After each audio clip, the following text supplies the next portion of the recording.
The Z to Z Podcast.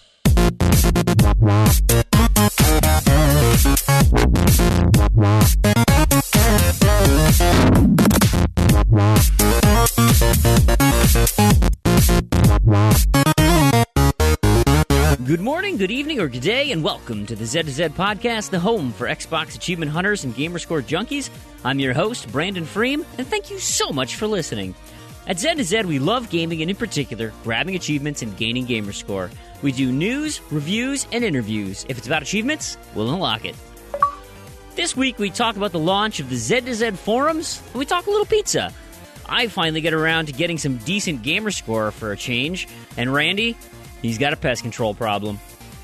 You can find show notes for this show, as well as previous shows, on our website, z2z.com. This is episode 33.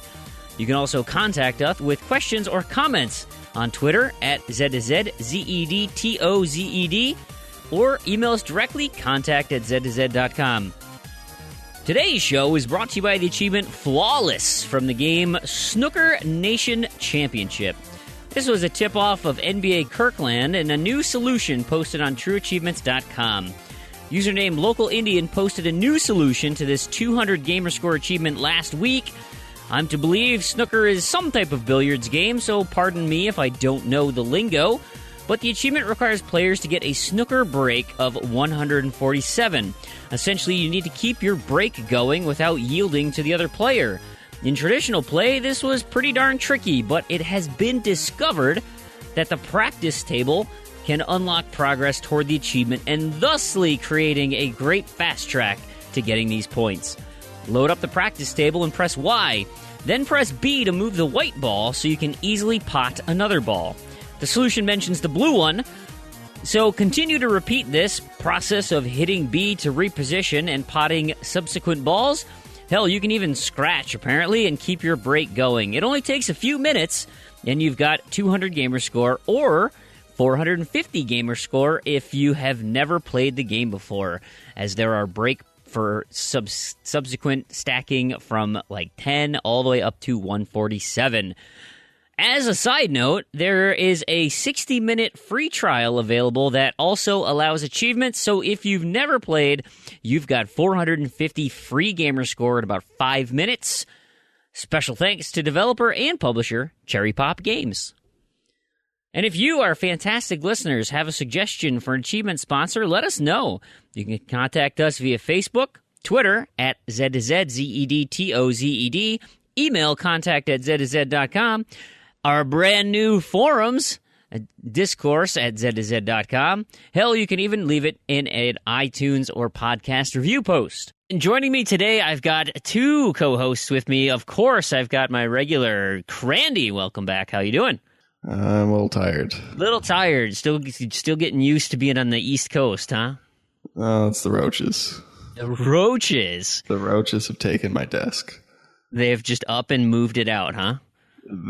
Well, kind of. Are they like ants where they're like 100 times stronger? So, but they're bigger, right? So, you got a bunch of ants can look like a carrot. Maybe a bunch of roaches can just carry your desk away. Carried it out the back door. No, we thought it might have been the source, but I don't think it is. So the desk is out. The desk is outside. It's been quarantined, so I'm back to the laundry basket. Nice. That's fantastic. Let me introduce, so our guest co-host this week, we've got my third favorite type of pizza. We, behind dessert pizza and regular pizza, we've got Weasel Pizza, Minnesota native. How are you doing tonight, sir? I am doing great. That's fantastic. Would you agree with my assessment? Dessert pizza, regular pizza, Weasel Pizza? Ooh, dessert pizza has to go all the way in the bottom on account of they always use the same crust. Like they don't add like a sugary crust. So you got like a pepperoni flavored Oreo pizza. Oh, really? No, man. What is dessert pizza? You get some Mickey Mouse dessert pizza. You've never had dessert pizza? What is dessert pizza? All right, so you take your pizza dough, right? Your pizza dough circle, and instead of red sauce or cheese or marinara, they put essentially. I mean, there's a bunch of different kinds, but most traditionally, it's essentially a cinnamon bun. They'll put like cinnamon crumbles and sugar and drizzle it with icing. and it's essentially like amazing. like a crispy, like a pizza-shaped cinnamon bun. That's the thing. It I've sounds never seen that. It's just glorious. Yeah, they cut it up like topper sticks, kind of, so you can just. Oh, that's total Midwest. Noah, he doesn't have a clue what toppers is, right? Not a clue. Toppers, man. I went to school out in Madison, and Toppers was like that. I mean, that got you through the day. That was like jet fuel. What is Toppers? It's just a garbage pizza. It's like a notch above like Little Caesars. Right. It's. Oh, I love Little Caesars though. Oh, you'd love Little Toppers. Caesars is effectively cardboard with dipped in sauce. So good though. Yeah. Like their sauce is on point. For what? Their sauce, like they have the best pizza sauce. Oh my god. Okay. Everybody who lives I in don't know, New maybe York right now, I know you're in Canadian New Little York. Caesars is I know you're better. in New York State proper, but you're close enough to New York City to go get some real pizza. Oh, So- there's like real pizza like right around the corner. Oh my it's like, God. it's on point. They- But like, it's a different kind of pizza. Like Little Caesars is like the McDonald's cheeseburger. Like it's it's not a top-notch cheeseburger, but like it has a place in the cheeseburger ecosystem. I suppose. I mean, that's fair. But I remember because I used to live in New Jersey. I had I grew up there before I moved out here to the Midwest, and we would always go back. My grandparents had a house on Seaside Heights out on the beach, and so you'd go to the boards and you'd pick up one of their pies, and you'd come home and the pie is so big you have to tip it sideways to get it through the door. And then you got to get that slice out that you like almost. You have to roll it up sideways, like you fold it and it's just that's the glorious. proper way to eat a pizza. You fold it in And half. the whole and thing eat is it like $10 that. for a pizza you I can't know fit that's through like a the door. place here. Like the Glorious. slices are like $2.50, and it's like a big slice. It's good. Totally glorious. All right, Yeah. enough pizza talk. I'm already getting hungry and it's late. Crandy, so did the roaches confiscate anything else? Do you still have a mug this week? I do have a mug. I have a new mug this week. So I also have an update on last week. I forgot to post the picture, but you know how you were saying I need to go to New York and discover the Tech Museum of Innovation? Yeah. Well, it turns out I've actually been to the Tech Museum of Innovation. It's in San Jose. And I've been there, and I didn't realize that that's what the place was called. So that's kind of funny that the old tenants left a mug from a place that I have been in the apartment. But this week... Are you sure? Like, that's literally happened. Like, you've actually been there. Yeah, but it wasn't the tenants. actually It been wasn't there. like your wife brought one in and snuck it in. No, That's it was remarkable. the tenants that left it. So that's really weird. So I have this mug I found this week because we went thrifting because we needed some supplies. So of course I check out the mugs. So this one caught my eye because it has some personal handwriting on it. That's like cooked onto the mug. So Okay. like that's what's on it. It says real librarians never say library. And then it has like this. That's the handwritten part, or that's the The whole thing is handwritten. So there's that across the top, and then there's signatures of what are either coworkers or like school children. I can't quite tell. All over the mug. So regardless of who wrote it, their handwriting is disheveled and Yeah, unlegible. well, it's like it didn't work properly when they cooked it on, so it's like kind of missing. So it's kind of a blob. And I mean, it looks like coworker, but I don't know. Anyway, it's one of those like totally personal mugs that somehow ended up at the thrift store that I absolutely love. So that's my mug great. this week. Well, awesome. So, hey, you were talking about the roaches, right? And how, I mean, that's gross. Like, yeah. I don't care for infestations. Actually, I had to take I went to my sister-in-law's house to pick up the kids, and my wife gave me a heads up, so I knew this coming in, but they said, hey, you're going to have to catch a rattata when you get to our house. And I'm thinking, well, that seems a little weird, right? Well, turns out they had a mouse in their basement, and so she trapped it like under a laundry basket, but the basket had a hole in it, right? And she thought it was dead. And I'm pretty sure it was dead, but they have cats. And so the cats went in there and were like, they clawed it out of that little hole, and they were throwing it around the basement. I'm like, God, I hate cats so much. So anyway, I love cats. Rattata aside, that I had to take out of my my sister-in-law's house, I have another source of nightmare right here. I found this on Kotaku. I don't know if you guys seen this thing at all. It's creepy. This is the most horrifying thing I've ever seen. It is a cosplay that some dude had at this was at Comic-Con, I believe. That was just last week or so, and it is a guy who made a prosthetic mask and gloves and hands to cosplay as a Lego minifig. Okay, and you know the Lego characters, right? You got the big shiny yellow head and whatnot. That's not the angle he took. No, he decided to make it anthropomorphic. So it's very much as if a human being was a Lego minifig. And so it has flesh tones on his rubbery knob-like head. He put ears on the thing, eyebrows. The skin texture on it looks like some creepy old man. It is squishy and pliable. This video, you got to watch this video. It is horrifying. And so he went out then, like, cruising around the Comic-Con and was, like, photobombing people and, like, peeking over people's shoulders and scaring children. He also made these gloves. Yeah, it's super creepy. Oh, he's got these gloves where, like, the hand is fused into the Lego claw. And he, like, made a fingernail, one giant fingernail on both sides. Dude. It's just terrifying, absolutely terrifying. So if you get a chance, you got to see 15 pounds or something, 14 pounds, just the head.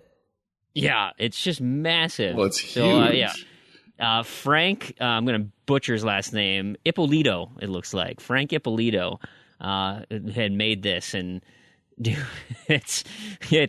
Take a look at the video in the show notes. It is something of a real treat. So if that doesn't give you nightmares, or even if it does, I've got something to combat those nightmares that I found. My kids loved it, and if you're interested, it's also in the show notes. Somebody had uploaded onto Imager some artwork that they had done, and it is all of the. So if you're familiar with Pokemon, you understand that they evolve, and so he hand drew the basic Pokemon wearing the evolved Pokemon hoodies. So, for instance, Charmander has got a Charizard hoodie with wings and stuff. Squirtle has got like a Blastoise hoodie with a backpack that has cannons on it. Like, they look like little school kids dressing up as like these older, more evolved Pokemon. The whole thing, there's like 30-some pictures on there. Adorable as all hell. So if you're freaked out by the Lego minifig, take a look at this. These are super cute. I think my sister-in-law was like, I want a shirt of every one of those because they're just awesome. But anyway, we've got a public service announcement that I saw on Twitter from Nasty Masta Daddy. He had sent a tweet or an email to the developers of Action News Heroes. That's a new indie. Is that going to be on shovelware, Crandy? It should be coming up on the next one if everything goes as planned. Yeah. So the plan is put that on shovelware, and it absolutely should be done quickly because Nasty Masta Daddy heard back, and this was the email he got. Quote, "Yeah, I hear you on the shotguns. We're working on some updates now." Okay, well, what does that mean? Matt DB87 asks, they're going to make the game harder or what? And apparently, Nasty Masta Daddy's initial email said that he told them how OP the shotgun was, and apparently they already knew that. So, yes, a shotgun nerf is coming, which will make the game, in theory, more difficult. So if you've got Action News Heroes and you want that easy completion, get on it now before that patch comes out, because it is an easy completion.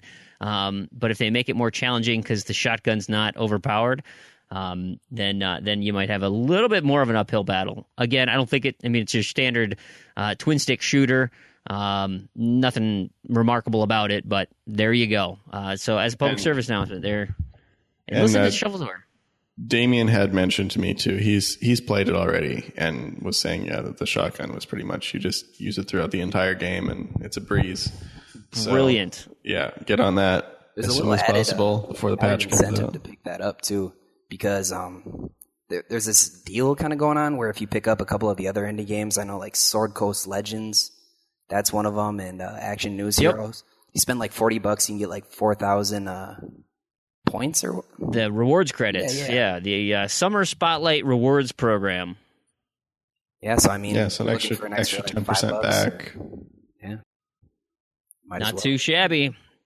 So, Crandy, you mentioned Damien. I hear now that you guys are in New York, you're actually going to meet him in real life. Is that true? Yeah, he's passing through on Monday, so he's going to bring me some pizza. He should bring you some pizza. He should bring me some pizza, but probably not. He's going to bring me some Disney Infinity goodies, though. Oh, that's even better. Yeah, and he's got a Gra poster for me. And that's right. He's got all sorts of food. Yeah, he's got all kinds of goodies for me. So hopefully the roaches don't walk out with them. Are you going to answer the door in your sunglasses and bandana? Or is he going to actually get to see your real face? No, he'll get to see my real face. That is astonishing. He already has. Yeah, he has? Yeah, he already has. When did you meet him? Oh no, he's friends with me on Facebook, I think. Oh, I got you. And you can if you dig deep enough, you might be able to find a picture of me, maybe track you down, huh? I know Big L was very much interested in that. He had mentioned you only communicate to him through Skype to remain mysterious and anonymous. Those are his words. But anyway, yes, that's exactly why. All right, the last chunk of things that we want to talk about in intro content. This is like the longest intro segment ever. We had already mentioned it on previous shows, but here it is. By the time this show is out, the Z2Z forums are live, so you will have received your private message via the TA leaderboard. The Z2Z leaderboard on TrueAchievements.com, and that is the link to our new forums. I hope you've been there for a couple of days and have enjoyed yourself and started to explode with all sorts of fun discussions, and hopefully you found some things of interest there and some competitions and things that we've already got started. So if you haven't, we've got some month-long competitions that I'm going to mention right here, like the Gamertag Challenge. Those of you familiar with the Achievement Hounds Forums Birthday Challenge, well, Spanky and Spronkle, who had been running that after our own ZZ Urban Spaceman, Terrigan, had pitched the idea, Spanky's decided, it's a lot of work. I'm not going to continue it. And with attendance dwindling over at the AHP, he said, it's going to kind of be done. Well, I like doing it, so I want to bring it back. And so this is a perfect opportunity for us to bring it to our show. And so the Z2Z forums will have the Z2Z Gamertag Challenge. Now, they're not going to be birthdays, but we do have a method for picking new gamer tags. But as the inaugural, the first month of for the month of August, we have chosen the name of the show, Z2Z. It's simply 8 letters. I mentioned 2 Z's, 2 E's, 2 D's, a T, and an O. Now, Terrigan also reminded me, and I forgot to mention this in the rules. So you have to play a game that starts with that letter, right? So Z, Ubisoft's zombie game, ZOMBI, Zombie Driver, Zuma, right? Those are great Z games. And you unlock any achievement in that game, just a single achievement, and that counts as your submission. You do the same for E, D, T, and O. Because, and we've run the analytics on this, the letter Z, the letter E, and the letter O are relatively underrepresented in the game world. I just rattled off a bunch of names, but a lot of people don't have the libraries that we have. Even with O, right? Orange Box, Oxenfree, Ori and the Blind Forest. There's options out there, but they're not as many as the letter like S or T or R or whatever. So we have a selection of letters that you are allowed substitutions. So you can unlock any achievement in any game, but that will reduce your number of submissions for the grand prize drawing at the end of the month down to a single entry. So if you do the whole thing, you'll get 10 or 20, I don't remember. And if you just do with substitutions, you'll get your name in the pot, but it'll be a much smaller percentage. So you have a chance to win, but it's less. So you want to get the actual letters. And the prices, all that stuff will be detailed on the forums as we get moving. And we'll try to do this every month if we can. That's the goal. We'll certainly have it every month. As far as what prizes are going to be every month, that'll be a little more challenging, but we'll get there, because what's a competition without prizes, right? Now, bragging rights. Yeah, well, there's that too. I like to keep stats, and so hopefully I can do that as well. Speaking of stats, we also have the Z2Z leaderboard tracker, where the leaderboard functionality that you can tweak and modify and look at your ranking and how you stack up with the rest of the Z2Z community. I don't know if you guys have had a chance to play with it yet, all of our listeners. It's super fun, and you get to see movements in the board, all sorts of cool stuff like that. And it's date sensitive, so you can pick different ranges, and you could even use that as a tool to set up, little competitions amongst friends and whatnot. But you can find that. There's a link in the show notes, and there'll be a link in the Z2Z forums as well. Finally, last thing I want to mention: astute lookers on the forums will have found the signups for the Z2Z Great Random To-Do List Challenge. We had mentioned it. We were in beta with it, and we are ready to launch the actual real version of it. Now, Terrigan and I are still assuming that there is going to be limitations to the amount of people we can have generating lists every month, because of just how significant the amount of time it takes to scan everybody's gamer card and generate a list of random achievements for them. And so we may put a cap on it. So if you're interested, sign up as quick as you can. Hopefully you're listening to this podcast right away. We will have a waiting list, and non-participants in the, if you sign up and then you don't participate for a month, you're out, and we'll bring someone in who does want to be a part of it. But all the details will be ironed out on the forum rule page, and hopefully we can get enough traction to encourage this type of activity over at TrueAchievements.com and get a little bit more of a sexier front end for it than what we're presenting here. But should be a fun challenge. It can be difficult, and so, but now that Leapfrog's wrapped up pretty much, GTA SC, for those of you still in it, is getting heated, but that number's also dwindling. Yeah. So that's about it for intro content. I hope you guys have enjoyed the forums, and find something to talk about. Find some people, get in some boosting sessions, get the conversations going. And with that, we will get our own conversation going with our guest, Mr. Weasel Pizza, Nick. So you live in Minnesota, like me. It's the middle of summer now for us, and you're in Minneapolis proper, right, in the general city area. What do you do? What's your life outside of gaming? So I live in Northeast Minneapolis, moving to downtown here in a couple days. But I travel back and forth between Winthrop, Minnesota, which is, I don't know, for anyone who actually is from Minnesota probably doesn't even know where that is. But I don't know where that is. It's in between New Ulm and Hutchinson. Okay, right smack. I know where those two places are. But I stay in Minneapolis on the weekends with my girlfriend here, and during the week, so Monday through Thursday, get Friday, Saturday, Sunday off, which is sweet. I install IPTV through fiber optic cables. When am I getting fiber optic? When's Blaine getting fiber optic? Because I'm so sick of my internet. I'll mention it in my recap, but I had some compatibility updates to download, and it took like 6 hours. It was obnoxious. It all depends, really. I know CenturyLink, for one, is putting a big initiative in Wisconsin right now, plowing a lot of fiber optics, and it's only a matter of time before they keep expanding to Minnesota here. I know HBC is another company that I'm affiliated with. They're moving up to Hastings, as far as Hastings now, so they're creeping north from Red Wing. Yeah. So it's just a matter of time. It's the future, and it's pretty sweet.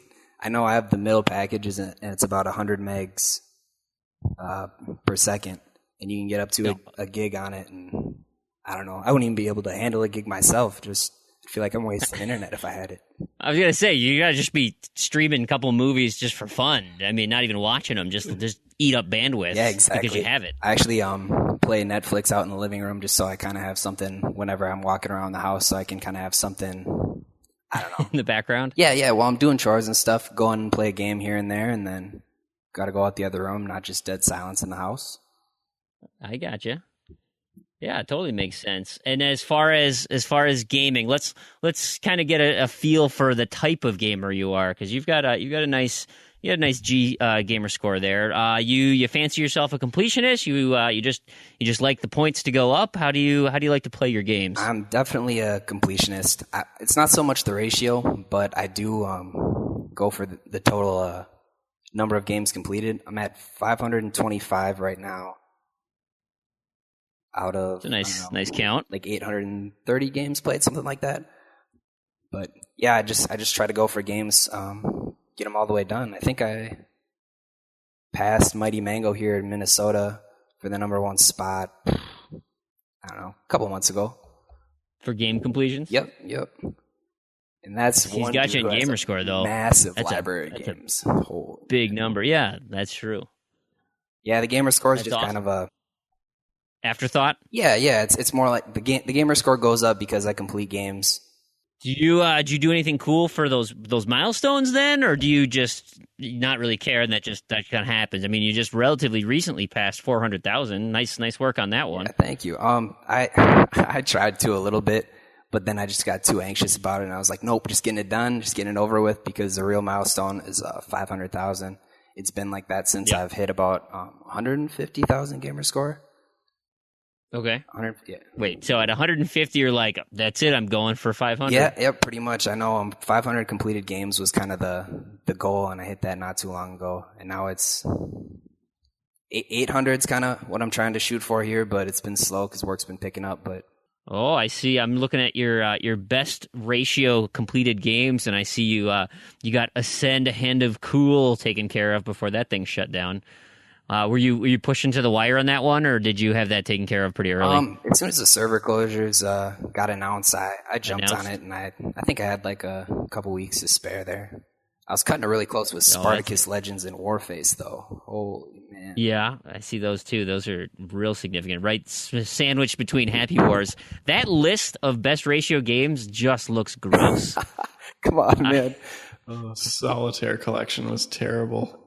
Yeah. I think, so was Snap Attack. Windows Phone version of Microsoft Solitaire isn't on there either. So since I accidentally upgraded to Windows 10 before I popped the Microsoft Windows 8 one, all I have to do is log in. That one will be a completed game too. Yeah. I don't think it goes backwards though. Yeah, it does. Because it syncs up to like your whole account or whatever. So it goes back and forth. I thought that one specifically only went forward. I don't know. I could be wrong. I did 8 first, so. Well, I hope so. Yeah. So how do you pick your games you go after? You got some specific titles you like to eyeball, or do you looking for stuff that's relatively easy to complete, or how do you approach your games collection? First and foremost, I always keep a Windows Phone game that I can play when I have to wait outside of like customers' houses or something. Sure. So right now I'm playing Storm in a Teacup, I think it's called. Something like that. But I always have a Windows Phone game ready to play. And then I always keep a game that I can play, just shut my brain off after work. And right now that's Smite. Okay. I'm just getting my butt kicked when I'm trying to play it sleepy, though. I got people telling me I should uninstall the game sometimes when I'm right about to fall asleep. Oh my God. People actually still do that? They're so mean. I'm like, I swear I'm better when I'm awake, but this is ridiculous. Like, so when I used to play, when I played Gears of War for the first time multiplayer, like, and the game had been out for a long, like, I think Gears of War 2 was definitely out, and 3 may have been released, or it may have just have been, like, announced. But I was playing Gears of War 1. I'm like, I like the campaign. I've never tried multiplayer. Let's just give it a shot. And I played one map. It was a stupid mansion level or whatever. And I'm like, okay, I think I'm getting this or whatever. And I had like a terrible KD, right? It was like 2 and 12 or something. Like it was bad. Right. Well, and somebody actually, actually took the time to send me a message and like, you should sell your game and quit life. And like, it's like, you suck. And I'm like, really? Like, you want to take time out of your life just to, ridiculous. I can't believe it. So people do that in Smite. Yep. I used to play Saints Row back when like people really like there was a big multiplayer community. The trash talking that went on in that game was just unreal. Like, I don't think I've told this story on the podcast before, but I tell this story all the time because I don't know, I think it's hilarious. So like there was this guy one time, because people would do this all the time. They would send messages not only to a single person, they would send it to entire friends and recent players lists, calling people garbage. So he sent this message out that was like, oh, I just 1v1 so-and-so gamer tag and beat him 2-10 or 10-2. He's garbage. Don't play with him or something. Jeez. And like this was too, like, I didn't even know this guy. Like, I was just in a match with this guy. So I thought it would be hilarious to do the same thing. I just copied his message word for word and then replaced the gamer tag with his gamer tag and then sent it to him.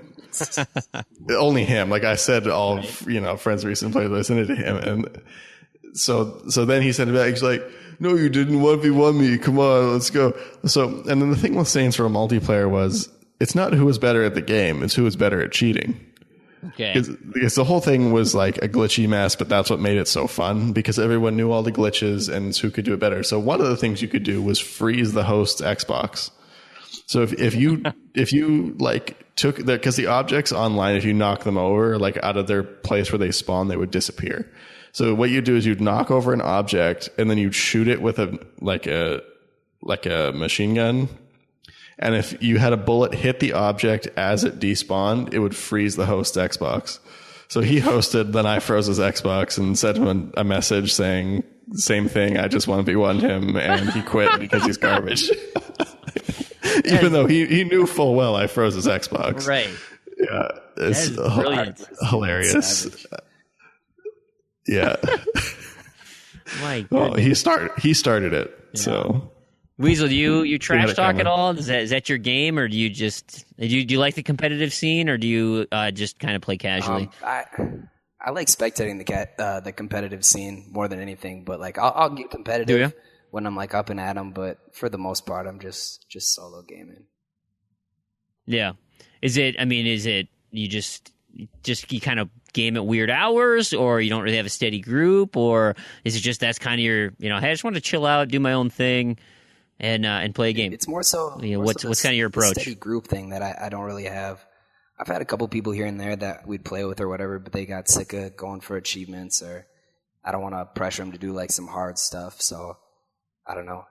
I end up kind of playing more lax when I play with other people, and I don't know. It's hard for me to push the in heavy quotations limits of my gaming abilities here, but yeah, that's interesting. I look at like your list of your games here and stuff, and I mean, it's not like you're shying away from anything that's just easy garbage. I mean, yeah, granted, to get 400,000 gamer score, you got some of that on there, but you're tackling some decent games. You got a favorite game on that list? As far as completed games, just in general.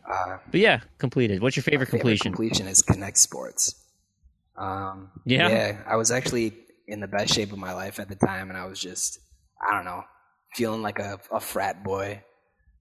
Even though I wasn't, I was just like, yeah, I can do anything. I'm the best. I'm Connect Sports. Just beating. I even made a solution for the track professional, whatever it was, getting whatever. But yeah, that's my favorite one, just because it actually was hard. I was sweating. It's remarkable how much those Connect games get you moving. Like, and you're just thinking, I mean, because I remember, Fruit Ninja, yeah, your arms get sore. Gunstringer, sure. But like, the Ninja Turtles lair, it's like a short, stupid little game, but man, my arms and shoulders were killing me. And the 5 micro challenge, like that wasn't even that big, but the fact that you actually had to jump. Exactly. The ones that caught me by surprise too were, Connect National Geographic is really, at least I thought, was really intense. Like that the game requires some serious. It's really fun. I really like it, but yeah, you burn out pretty quick. And Red Bull Crashed Ice, that's another one that really I forgot about that is one. tough. It's like that's a workout, that one. God, that's miserable. Did you play that, Weasel? No Crashed Ice. The Red Bull one? And after going through Connect Sports, I tried out too. I did all those Connect Sports gems. Completed all of those ones. So, I don't know. I burnt myself out on Connect, and I actually just got Connect for Xbox One here in the mail, so ready to give it a go again. Oh, yeah? Yeah, we, Terrigan picked up Through, and everything I'm reading on that from the reviews and stuff sound like that's actually a pretty damn good Connect game. Right. As far as a gem. Definitely gonna have to. That's strange that somebody would make a good Connect game now. Right? It's like a waste. Yeah, of you'd think ingenuity. that's pretty much gone. Yeah, it's too bad, right? I mean, like, and even some of the Microsoft tech demo things that they did, where they made like the Connect Room, and of course they're using that as a springboard for other technologies that they've got going on, but. And I think that's why you didn't see any HoloLens stuff at E3. I mean, they're really like, no, this is a productivity device. Like, Kinect could have been a really great productivity device, but we thought of some fun gaming capture stuff because the Wii was so popular, and they didn't have enough productivity angles for it. I mean, people used it for motion capture on their computers and stuff. I think. Well, people use it for robots too. I'm pretty sure. Yeah. I mean, a lot of stuff I don't know. I mean, because it is really good. Like, the hardware itself is really solid. Like, its tracking is great, but nobody made any good software for it. So, right. I mean, there are a few, obviously, I but think they actually showed it in one of the Paranormal Activities. They hooked up the Kinect and just seeing like how it actually, with a infrared camera, they were trying to like see the actual demon that was talking to the little boy there. And just how the Kinect was actually like going through it, actually like registered the demon on it. So theoretically, Kinect can pick up demons. That sounds terrifying. Did you guys? So there was and I think I mentioned this on a previous show, but the VR experience for the Paranormal Activity VR game. And I think IGN did this as a feature, and they had like all the staffers put the VR thing on, and are in a room, and then going through this house. It's like some very light puzzle elements. They use you kind of lean forward to walk, and you can open up doors and stuff, and like it's like Paranormal Activity where there's like those blinks, where like the lights turn off, and then something's there, and then lights turn back on, and there's nothing, and like. These jump scares all over the place, and like they had the 2-camera view where you watched this is what they're seeing and this is what we see them as, right, outside of with the headset on, and like I mean people were falling apart, and they were like, please help me, Jesus, and like I mean like in the fetal position, curled up, like kicking and all. Have you done any VR, Weasel? Have you? I have not been so lucky. Does it interest you? Yeah, to a certain extent. I don't know. Even that, just kind of the jump scares, it seems like kind of baby steps as far as it. So, I mean, even if people are liking that, I'm really excited to see what can happen in the future here. But once I get stable, then I'll probably jump onto it. But I don't know if I'll be an early adapter.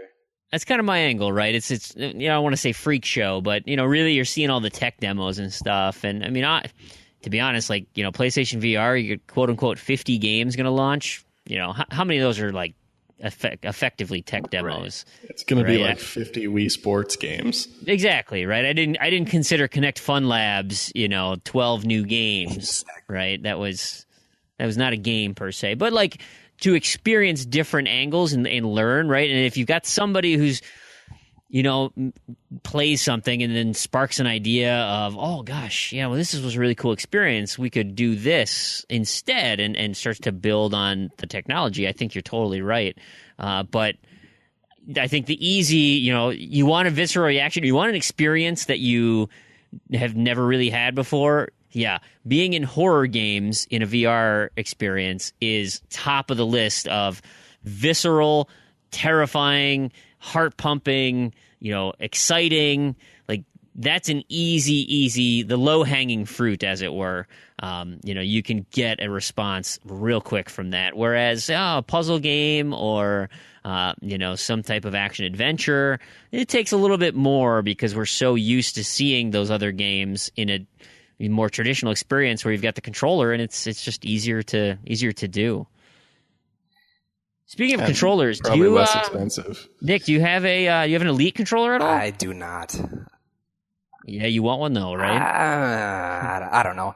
I'm pretty standard when it comes to my controllers. I don't know. I do have one turbo controller that I bought, but I haven't used it yet because I don't know. It's just a weird peripheral that I think I'm afraid to kind of stick my feet in, let alone jump in the proverbial pool here to try it out. But hey, first step is turbo controllers. Second step is MIDI things that ruin music genre forever. Right, Crandy? Absolutely. Slippery slope. And then you're going to be Cronusing all over the place. Yeah, I still keep saying I need to get a Cronus. I do want one. I don't know. Is that okay? I got a question for both of you guys. That it's driving me nuts because I'm doing Rayman dailies, and I'm at I think I'm at 58.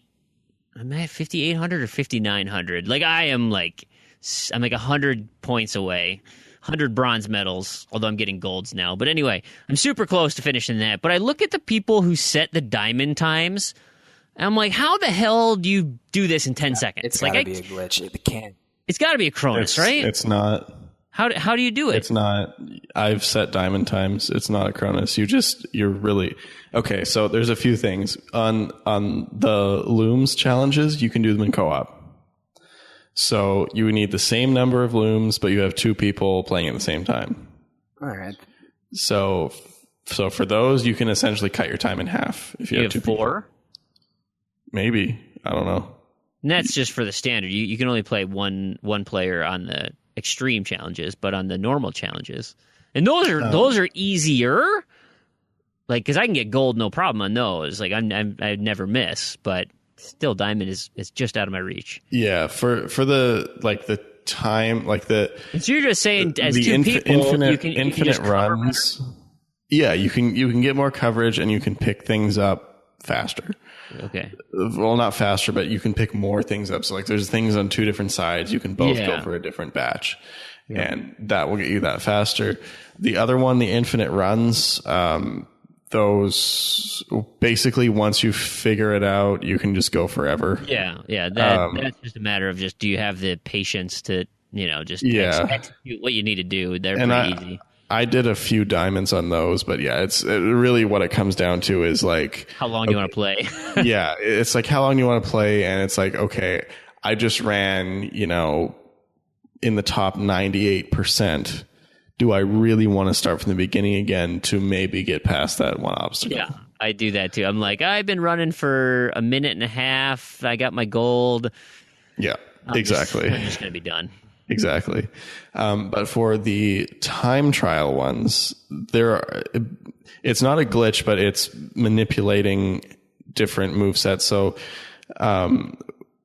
when you do an attack, you move faster. When you roll, you move faster. When you jump a certain way off certain angles, you move faster. So basically you chain all of those things together so that you're never actually running.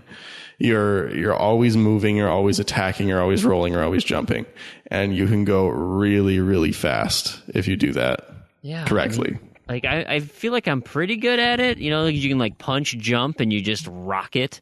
But you still need to be on point with your moves. It's hard. It's very hard, and you see the same people doing it every day, and they're the top people. I look at the leaderboard. They're the people whose ghosts you learn how to do that from. Sure. I look at the leaderboard, and it's VIP Sanger, whoever, Sanchez or something. I don't know, but he's only got 750,000 points. No, exactly. It's he plays every day and gets diamond every day. Yeah.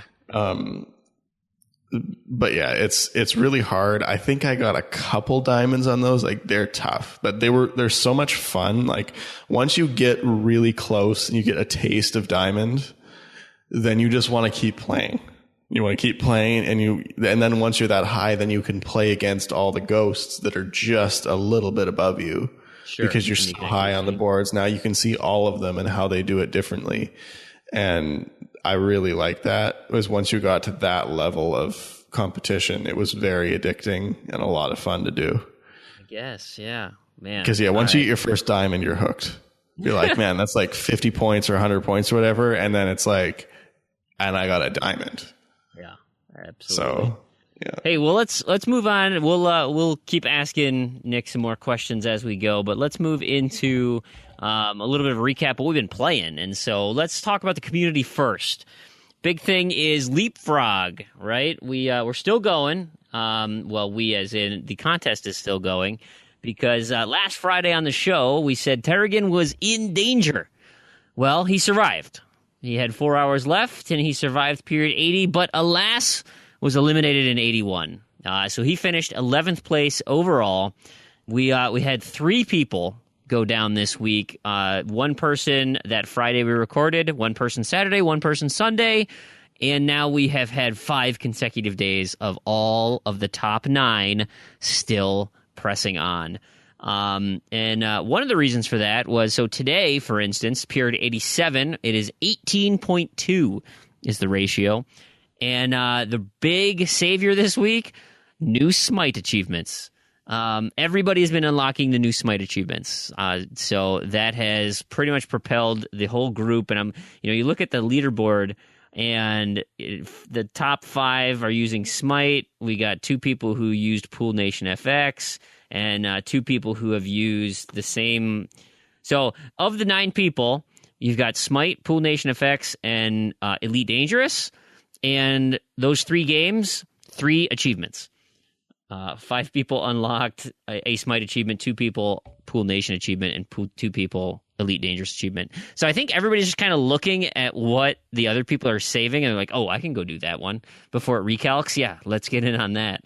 So this thing could, in theory, go really, really long. I mean, at some point, you just got to run out of achievements, and the ratio gets too high. But man, these guys are really pulling it out. I'm shocked. I would like to see how long it would have gone if it was 360 achievements only, because the one has a lot of really puffed up ratios. Yeah, because you look at 360. Like before the 1 came out, a 10 was a big ratio, right? Like you don't see many above 10, and then now it's just like, oh, it's a title update. Of course, it's a 10. Yeah, how they calculate that out. You look at Killer Instinct. You can go on Killer Instinct, pop 5, 6, 10 plus ratio achievements in a day.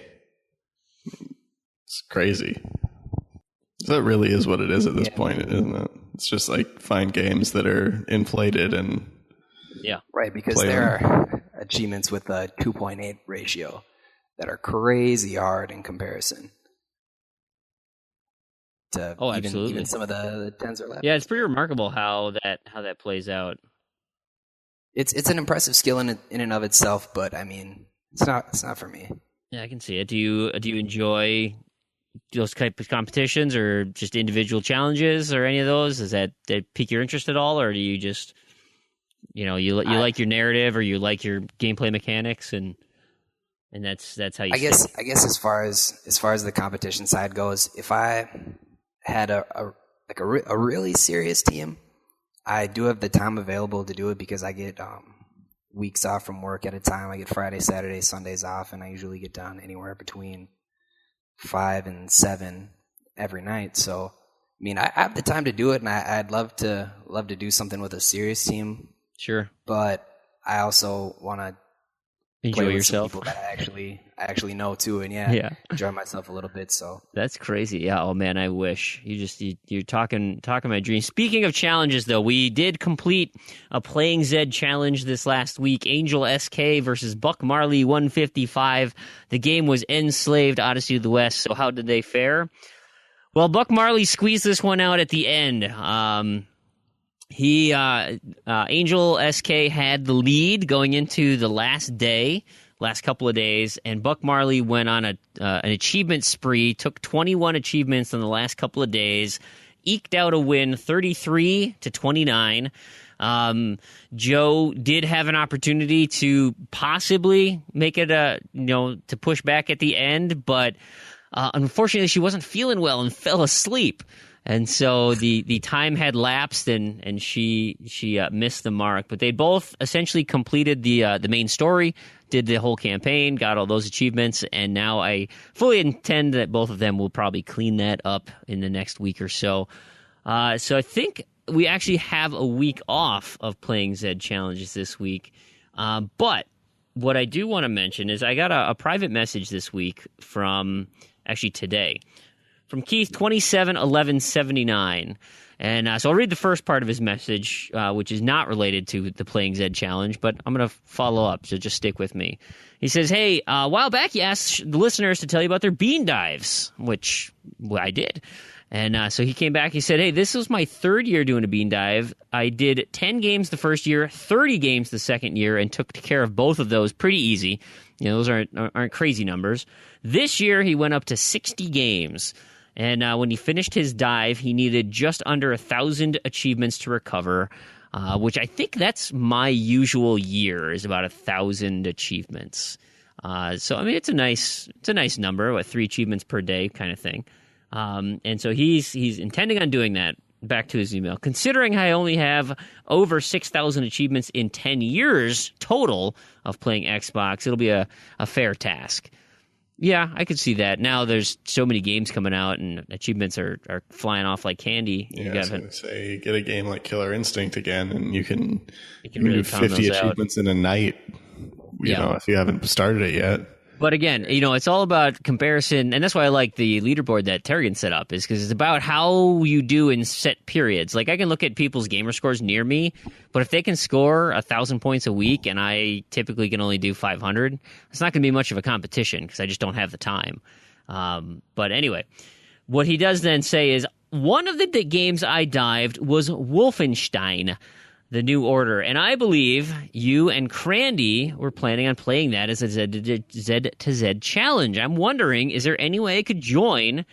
Is it possible to do a 3-way contest? And that got me thinking, like, that's actually like a great game that we should just have a community playing Z challenge. I mean, you can pick it up real cheap now, like Super $10. cheap. Like, I think you can get, where had it? I saw it like a week ago. New somewhere for $10. I think it was Microsoft Store had it.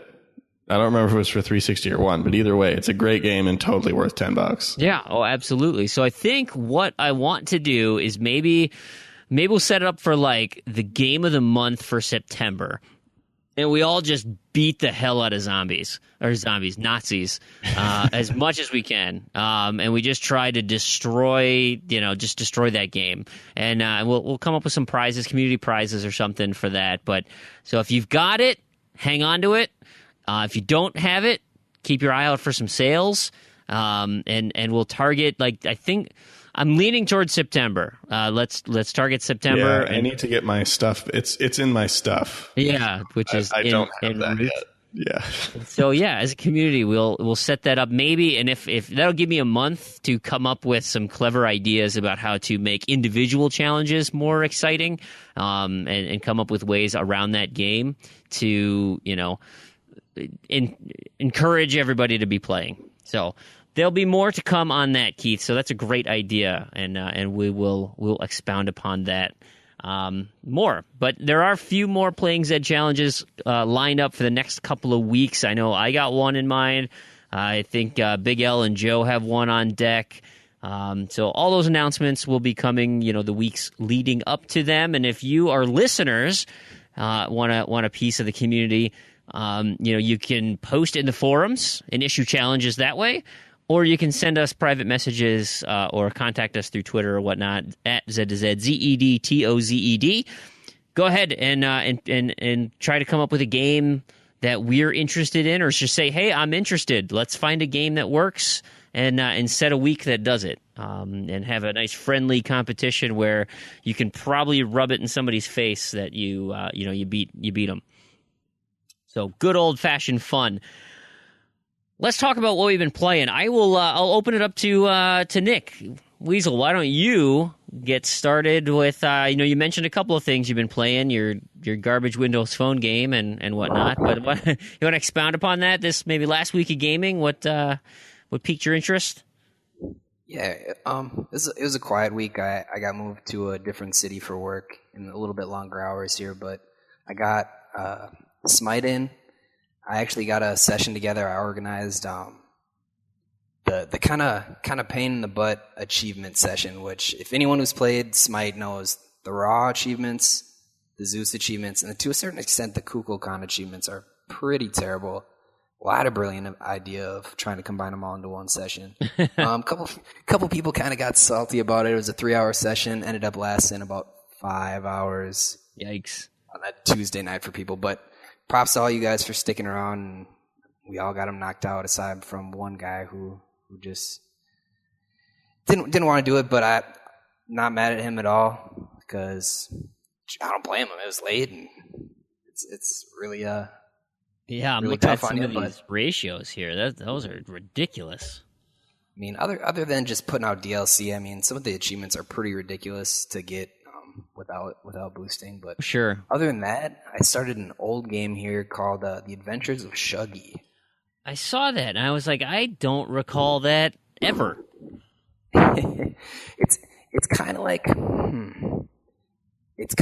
Braid in a weird way. Okay. It involves kind of weird mechanics and platforming. Like, for example, one of the stages sets up you have multiple different versions of yourself, and it runs for a certain amount of time, then it resets, and then your dude does the action and presses a switch or something like that, whatever you just did. But if you run into him, you die, and you have to restart the whole level. I see. Other things like that, you got rotating the map. Just it's all level specific, so it introduces a new mechanic every couple of levels, and I don't know, it keeps it interesting.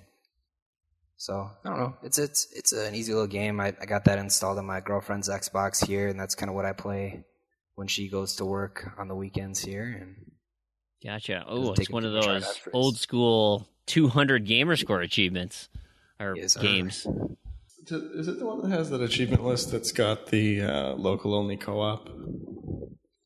Yes. So that's I got to be nice to my girlfriend here. Hey, we live in the same state. That's why I go to Minneapolis all the time. I work down in Eden Prairie, so I get cut through Minneapolis all the time. I'm definitely down. Get some extra game hours in free. I should find Be a like, way. Hey, I'm taking an evening off. Evening. Play games. Well, and here's the other thing, right? You're in Minneapolis, or you will be. How many Pokestops are there? I mean, come on, right? Like there's got to be so many Pokemon down that way that I got to go get. My neighbor texted me and he's like, hey, I had an Amazon package was supposed to be sent. Do you mind going to my house and seeing if it's there? And I texted him back. I'm like, no package, but I caught a Pokemon over there. God, you're such a nerd.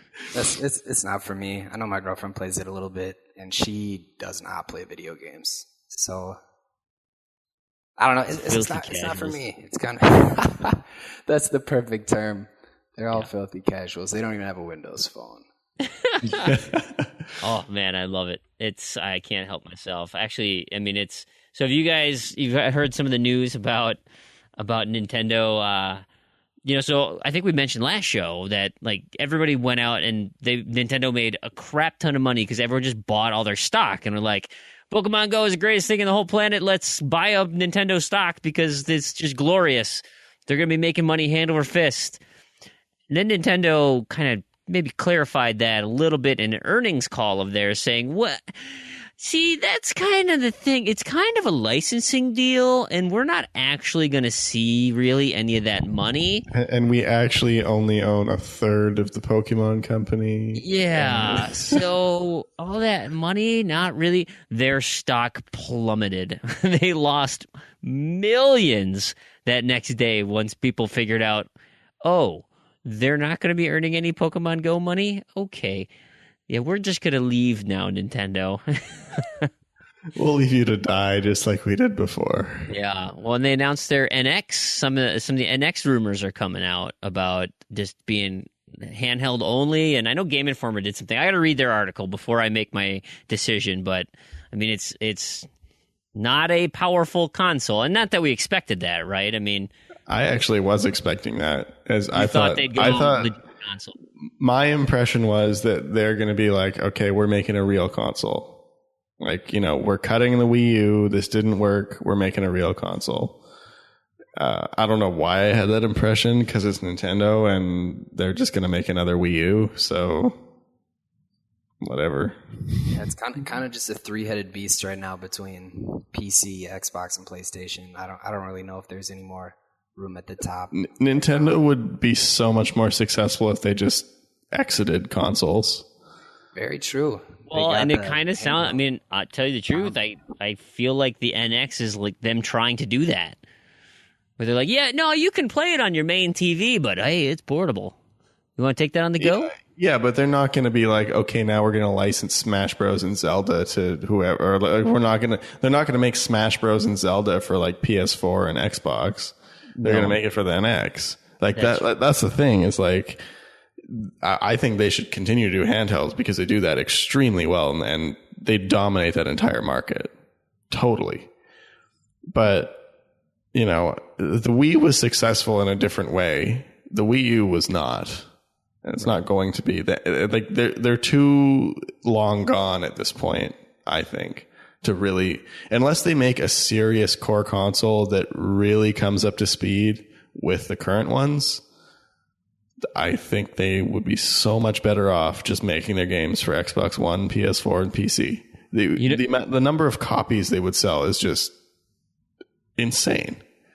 Because you have all these people that have moved on because they want something, that's more grown up, I guess. I hate to use that term in this context, but it's like, really, that's what it is. And you have this huge audience of people that grew up on Nintendo, but have just, since Nintendo just stopped making good consoles, basically just abandoned them. Yeah. Aside from, maybe people have a Wii U just to play Smash Bros. That's one game. Right. But if that was on Xbox, yeah, I'd probably buy Mario every 3 years or whatever. Zelda. I never played Metroid, but I've heard it's good. I'd probably give that a go. Smash Bros. Absolutely. So I read this on This Gen Gaming. They had mentioned that there is so on the new preview build, they have a bunch of app support. I had mentioned last episode about Cast, and there's rumors Spotify is coming to the Xbox One as part of the preview build, or as part of the update. And there is a guy who made a Nintendo 64 emulator app. And I think it's like $6, $7 or something. It totally works on the Xbox One. Now, Xbox's marketplace probably isn't going to, promote it and sell it, but you can find it and download it on your Xbox, and then you can install the games on an external hard drive, which you can then plug into your Xbox and be playing Smash Brothers on your Xbox. Now, you're not going to get achievements or anything, but that technically works. Has somebody actually done this, or is this all theoretical? No, somebody has made this, and the dude this is not a dev console. Well, see, I saw something earlier. Actually, JJ Aldana sent this to me this morning, talking about this, and how this article is talking about it kind of like as if this was theoretical, like nobody's really done this yet. And I don't know, my thought is like Xbox One is pretty closed. Like, it doesn't even let you look at your own saves. I just find it hard to believe that it would allow an app to be installed that lets you browse general files on an external hard drive. I don't know. But if someone's done it, then that's a different story. I mean, because on a dev console, totally. I'm sure you could do that on a dev console, but on everyone's console, I don't know. Well, and that's why I think a lot of money. Obviously, if Microsoft's not going to support that. That's not going to be their thing. But and then I don't know. I guess the other thing that worries me, if that's true, like that's going to open up some serious issues with like cheating achievements and stuff. Like if you can just like load stuff like that on your Xbox One, it seems like a slippery slope. Well, you still have to get access to the cloud for a lot of the achievement stuff. So until someone can actually yeah, that's true. Really bust into that, I think achievements are safe for now. Yeah. I mean, I guess they're still safe despite being on PC with the same kind of infrastructure. So, well, at least as far as anyone knows, they're safe. Right. You had mentioned the three-headed race, right?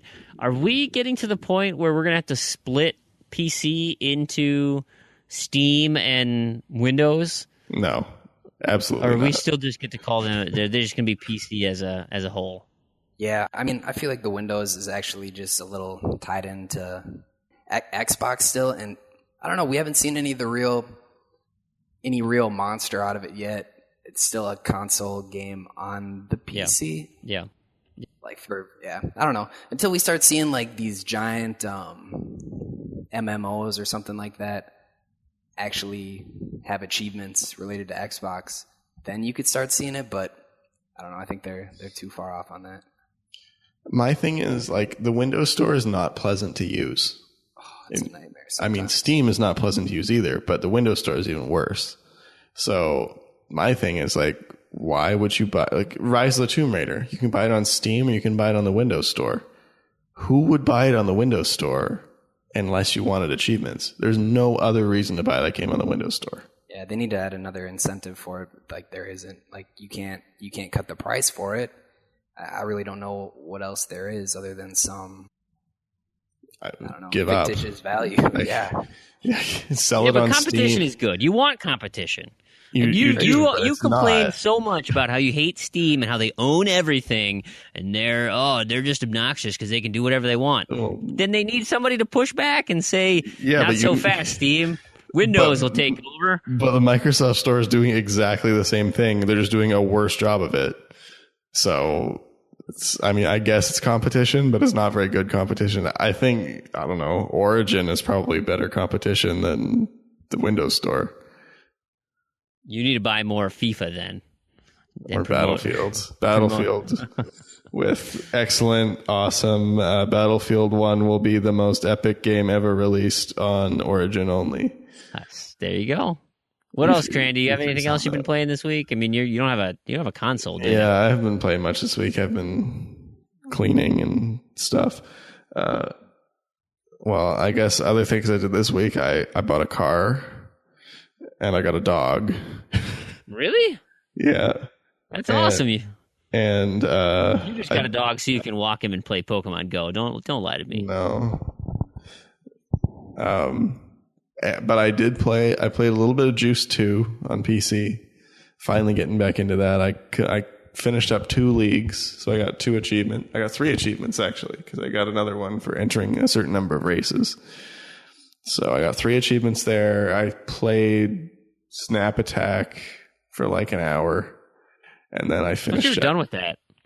I am, but I've got 2 achievements to clean up on Windows Phone. I've got to do the one where you use all the tiles and then do all the shapes. They're easy stuff, but nothing I'm worried about. I just had some time to kill, so I was playing that.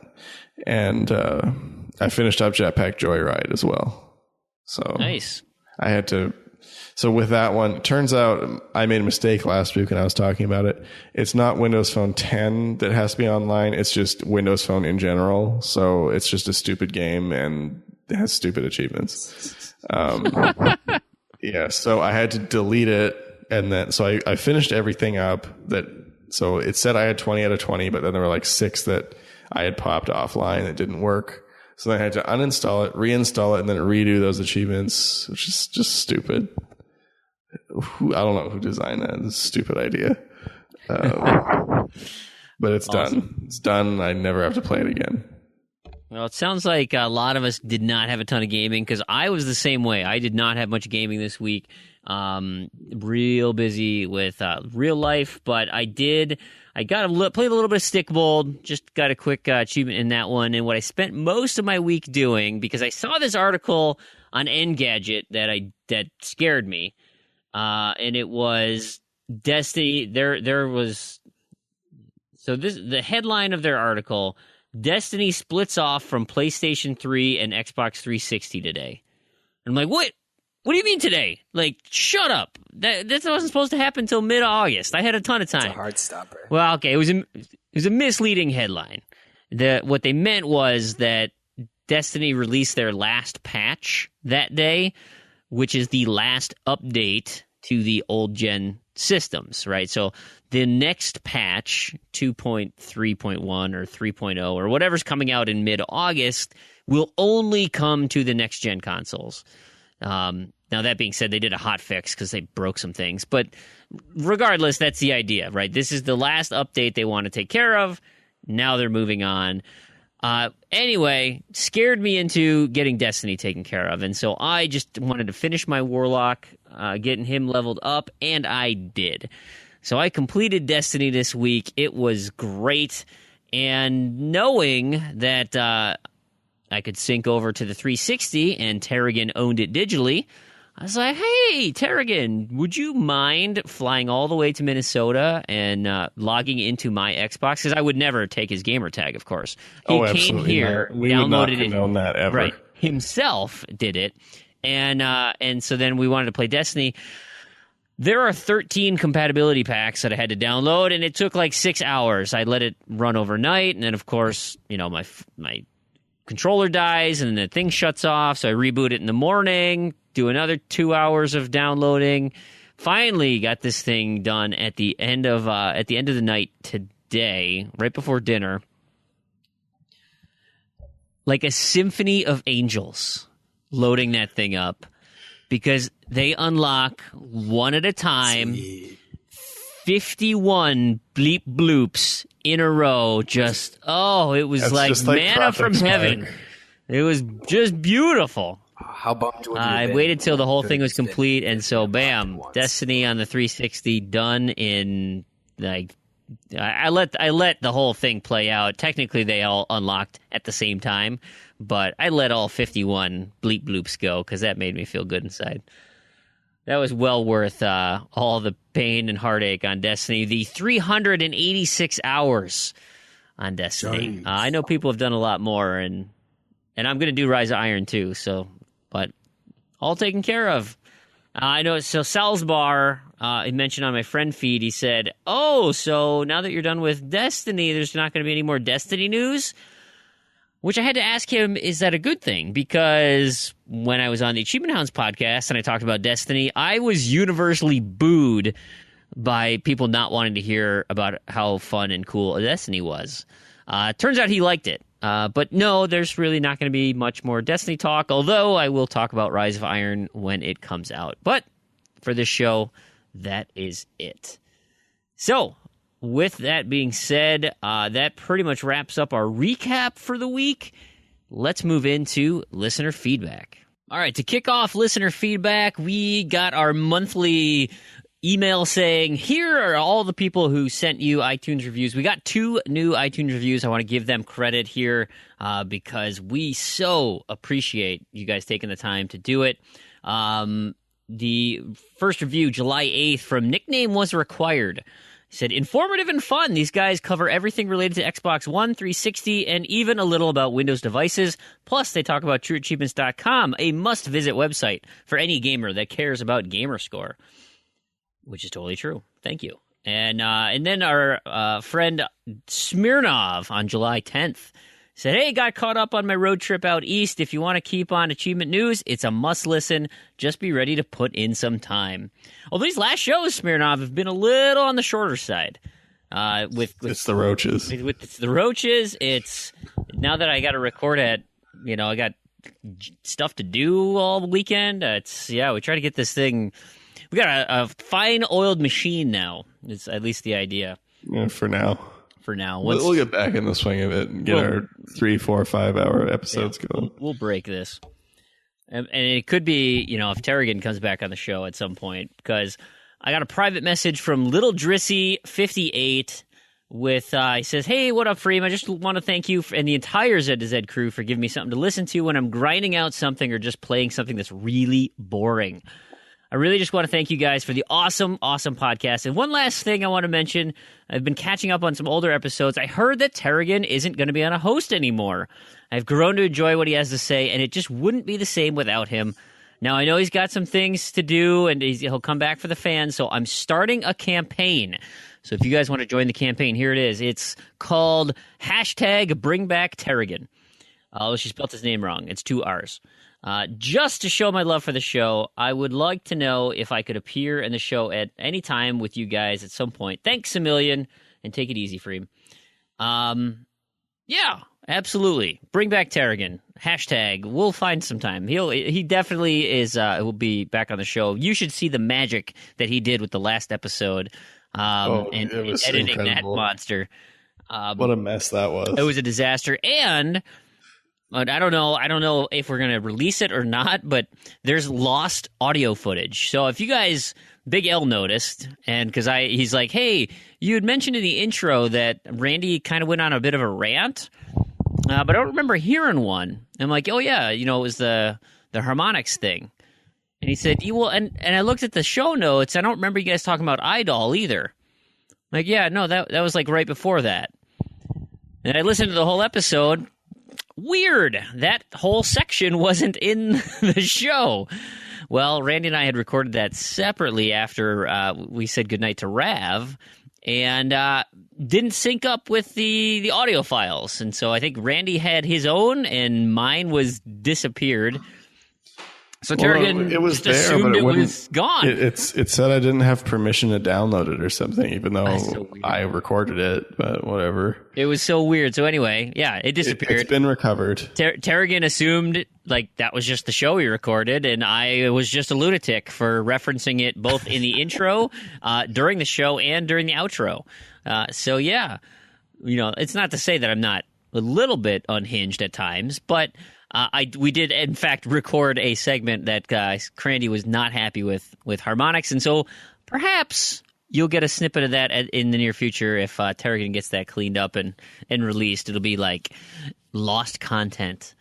It'll be a bonus at the end of this episode or something. Yeah. Now, I was also really tired. Yeah, there's that too. And so, the rant was not as... what's the word I'm looking for? Heated? Vitriol laden. I was expecting full-on meltdown, and I just think you couldn't muster it. Must be this is like 3 hours of sleep just traveled across the country, falling asleep rant. Yeah. It's still You'll good get though. the swing of things. Yeah. Little Drissy is a new to my friends list, so I don't know much about them, and I don't know the gender of them. But Big L asked, I think Big L wanted more feminine voices on the show, and we do want to get all different perspectives on the show. That's why it's been fun. We got a really great flurry of comments about how much people have been liking these guest hosts that we've been having, and it's been great for me. I've been meeting new people and having fun talking to all of our listeners and fans, and like with you, Nick, maybe actually meeting you in real life since we actually live close. That being said, I've met X Towers. He and I have exchanged games physically before, so that was a meetup in real life. Then. Yeah, so it does happen. But yeah, so that's been great, and we'll continue to do this still through the summer here, and absolutely, Little Dressy, we'll put you on the list of people who could make a guest appearance. And if you guys, I mentioned this a long time ago, but if you're listening, a new listener or whatever, and you want to be a part of the show, we'll have a spot on the forums for signing up. And if you want to be a part of the show, there are times when we're looking for people last minute. I almost needed to ditch out of tonight's show because of some family things I had to take care of, and so we would have been scrambling for some help. But would that be the first episode that you missed? Yes, it would have, and there might be some in the near almost future. Broke that streak. We'll see. You're gonna have to have a Rain Cloud episode or something. I'm gonna have to host it. Well, that's going to be a depressing episode. There's definitely going to be one episode I will not be on when I take a trip with my wife for our 10-year wedding anniversary. We are going out of the country. You got to record. It'll be tricky. I'm trying to think. No, yeah, I'll definitely be out of the country at that point. Because I'll record leading into it, and then we take off, and I will have nothing to contribute. I will be so devoid of internet and normalcy. But anyway, all right, let's move into some questions. Grady, I assume this came through you. Oh no, this came through Terrigan. It looks like it came from Camp Killer. And he said, for Terrigan's blog, very much liking this podcast, as I normally don't listen to them. Always good to be different and keep up the good work. So then he decided to send him a private message. He said, love the recent podcast. In the near future, would you guys consider doing a podcast around 360 and Xbox One game collection, physical copies only? It's like he's speaking right to you, Crandy. Oh, absolutely. So... by that, I mean, I'm guessing that's referring to games that were only available physically. Yeah, probably. Yeah. I know there's at least one on the one. Really? It's very uncommon on the one. I have the only one that I know of that's physical. Oh, no, there's two. I have both of them. Guitar Hero Live and Puyo Puyo Tetris. As far as I know, are the only two. Those two do not exist in digital form? Correct. Interesting. And I think there were a couple that came out physical first, which is weird. I don't know why that happened, but yeah, we can talk about it. We'll do a thing. We'll do a thing. I like that. I got to do some. I'll have to get some research, some database queries. There you go for the 360 ones. But I guess Metro is probably another one that's physical only because it's got a different list on discs than it does digitally. I think it's true. Well, there was the digital bundle too. I don't know. I'll have to look into that. But I still think those are separate. I think it's 2033 and Last Light separate. Yeah, it's weird. That was a weird splitting of. Yeah, because then Redux is. I don't think you can buy Redux digitally. Right? Maybe I don't know. That's a good question. We'll figure it out. We'll figure it out. Sounds like a plan. Let's do that. I got a tweet from Yugs. Came to me and said, hey, with the Xbox Slim coming out, are you guys interested in upgrading to a 4K HDR TV? Nope. Why, you don't like 4K TVs? It's unnecessary. Is it because all the games come out in pixel graph? Well, it's not a lot of content, and unless you have a 100-inch TV, it's not really that different anyway. Yeah. Well, cable is usually like 480 or something, isn't it? Or is it 720 now? God, I remember seeing high def for the first time, like coming from standard def and then high def. And it was like, well, that was a huge difference. Well, and that's what I'm saying. I think it was like the 2003 NBA Finals game, like the last time the Timberwolves were in the finals, and they were playing Sacramento Kings, and I was like, oh my God, look at the sweat on KG. Like this is like being at the game. It'll never get better than this. And like it hasn't really. It hasn't. Yeah, because and then you get to the point too. I mean, it's something you see. I don't know how much truth there is to it, but it's like, you're hitting the point where your eyes can't see any better than what's being displayed. It's like, I really don't find that very hard to believe is, there is a point where you can't get better because you just can't see better. And I don't know. If a TV I was buying happened to be 4K, great. It's a bonus, but no, I'm not going to go out and rush. I've got a nice high pixel density 1080p monitor, and I'm plenty happy with that. Sure. And that's what I run all of my Xboxes on. Just one monitor. I remember when I was in college, I had my computer on like the that's back when you had the gigantic monitors. And so it came in the gigantic tube monitor that sat on the box that it came in as my desk. And of course, I didn't have my bed was a mattress on top of two box springs just to get it some height. And so I'd stagger them so that I slid my mattress about 12 inches, and then I had the two box springs on the end. And so that was my seat. And then I had a little lower lumbar with my mattress there. And then I just had to stuff pillows in like a trunk up at my head so that the tip end of the mattress wouldn't fall down.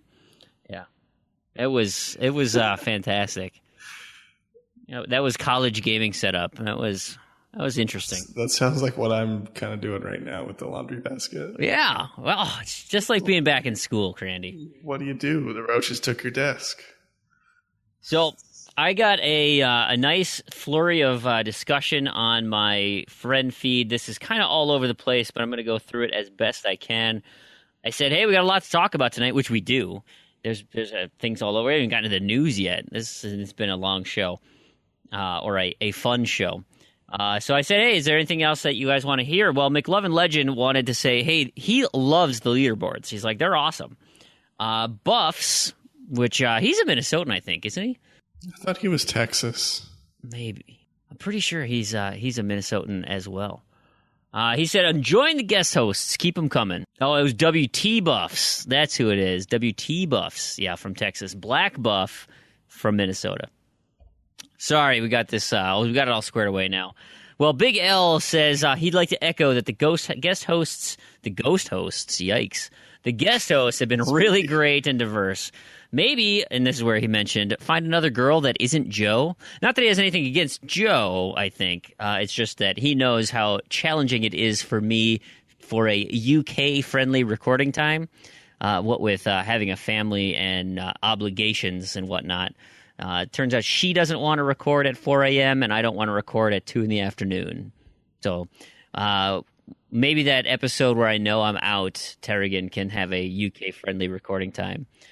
But he also says, McLovin Legend is a huge kiss-ass. Bring his British arse on the show, and I want to hear whatever slobber comes out of his mouth, complete with awful teeth, I'm sure. Context for this, Big L and McLovin Legend are now Skype friends, and they've been talking about wrestling constantly for the past, couple weeks now that all the fun news has been coming out. Anyway, because Mighty Mango agrees with him. He says, yeah, we could have tea talk session with McLovin and Crandy, since you guys love your tea. Oh, absolutely. I mean, I have tea parties when I go back to the old country. There you go. And McLovin Legend, see, I'd love to be on the show, obviously. Tea talk sounds great, and shut up, Big L. I think he just joined the I Hate Big L and I wish I never met him leaderboard. Buck Marley 150. It is. Buck Marley 155. Any news on when the random to-do list is going to start? Well, you got your answer at the beginning of the show, and if you forgot, check the Z2Z forums, because sign-ups are there. They are live, and if you don't get into the first wave, get on the waiting list, and we'll do our best. Maybe we'll stagger them. We'll figure it out, because I don't want to leave anyone out. This will be fun.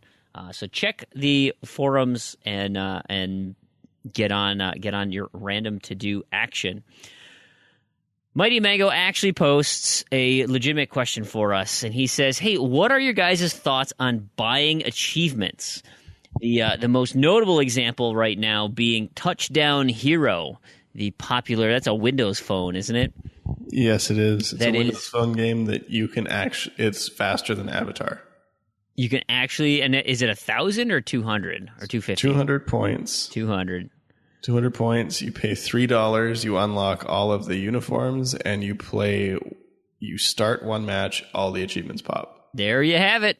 $3 gets you 200 gamer score in seconds. So this one is actually buying gamer score. Oh, absolutely. Now you can earn it in game, right? Yes, you can. It seems easy. I don't know. It's still got some bugs because it was released too early for some reason, and then they're trying to fix it or something. I don't know. It had a messy launch because it came out too early. I know that. Do you think that if they fix it, that's going to change the unlocking everything once you buy everything, or because they're all related to unlocking stuff? No, that is definitely intentional. Yeah. It's just a matter of some of the actual in-game requirements. I think there were a couple initially that were bugged that wouldn't track, so you actually had to pay money to finish the game. But in general, the idea of buying gamer score, I'm pretty against it, because it's just like, it's one thing to buy a cheap game that you can finish in 3 minutes. Yeah. Because you're buying a game. You're not buying the gamer score. Right. You still have to do something. Where that is, you're actually just paying for the gamer score. I mean, it's close, but... super close. Yeah. And I guess that's kind of why I differentiate Avatar. Is not every game is like Avatar. Right. It's that one freebie. You still do kind of have to do something, and you still go out and buy a game. Like, you're still buying that game. It's a full game. And I'll set the record straight here, because Big L mentions, well, buying gamer score is kind of sort of what Freem just did with Destiny on the 360, assuming he spent money on it. Well, Big L, I would not have. Now, I've been eyeballing it because I wasn't sure the Taken King achievements would unlock without paying for that DLC, so I've been trying to, sneak a way to get it. Knowing that Terrigen had the base game, I was going to start that and hopefully unlock all 51, which totally happened. So I got that for free. Had Terrigen not owned it, I would have... my plan was to go to GameStop and quote-unquote buy it. Oh, GameStop rent it. Yeah, GameStop rent it and say, oh, you know what? Yeah, I don't have this system anymore. I have some, I'm not really interested anymore, and just do it within one day. Hell, it could be 4 hours just off disk. So that was going to be my backup plan had this initial plan not worked. As far as buying Gamerscore that way, when you talk about freebies, like having that cross unlock, that's a totally different thing, though. Exactly. Knowing that I went through what I went through on the one and having all 51 achievements just flood my eyes and ears, that just was a great cathartic moment of, yes, I'm done until September. I'm specifically going to do Battlefield 4 because it has cross unlock. Because it's like, okay, I'll put the time in to do that multiplayer set because I know I get them twice. But if I did, and the same thing with Connectimals Unleashed, I would not have touched that game if I couldn't do it twice. It's just kind of that same thing. It's like a bonus. It's like Wordament Snap Attack. Like all these games that you get this bonus, but you put in a lot of work to get the first one done, then the rest are free. So it's not just like you're loading it up and they're just all there. It's you have to do something first, and then you get a bonus at the end when you finish it. And I know we talked about it on a previous show, but I'll reiterate just the notion of easy achievements and easy gamer score about just having a nice mix. I mean, that's, if everything was standardized or everything was whatever, or achievements didn't exist, there wouldn't be a subculture of achievement hunter because, there's nothing that is then set aside as rare or unique or on the flip side, easy, a gimme. Because there's a range, it makes this whole hobby that we approach so much more dynamic and interesting. Because, a person like Randy, you go after ridiculous leaderboard achievements. Nick, you've got some great completions on your board of some really long, grindy achievements. I got a smattering of just kind of whatever. Some people...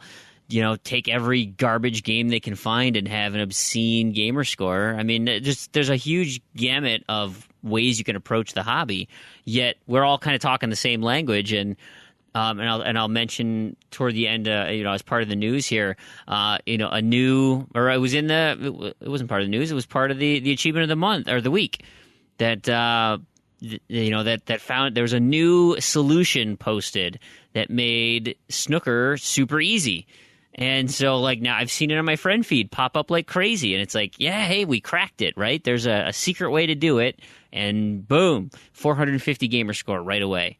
So, it's that evolved from the hobby as people trying to figure out easier ways to do it.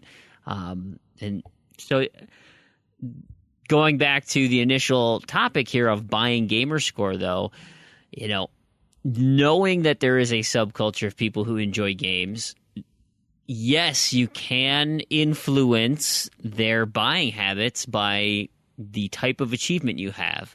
Rand mentioned it on his interview. You want to sell a game, make a pretty darn easy achievement list, and everybody in this community will likely buy it. or find a way to unlock those achievements. Now, you still should come out with a quality game so that you play it, get the achievements, and you're like, actually, that was pretty fun. I really enjoyed that. I'll keep my eye out on this developer later.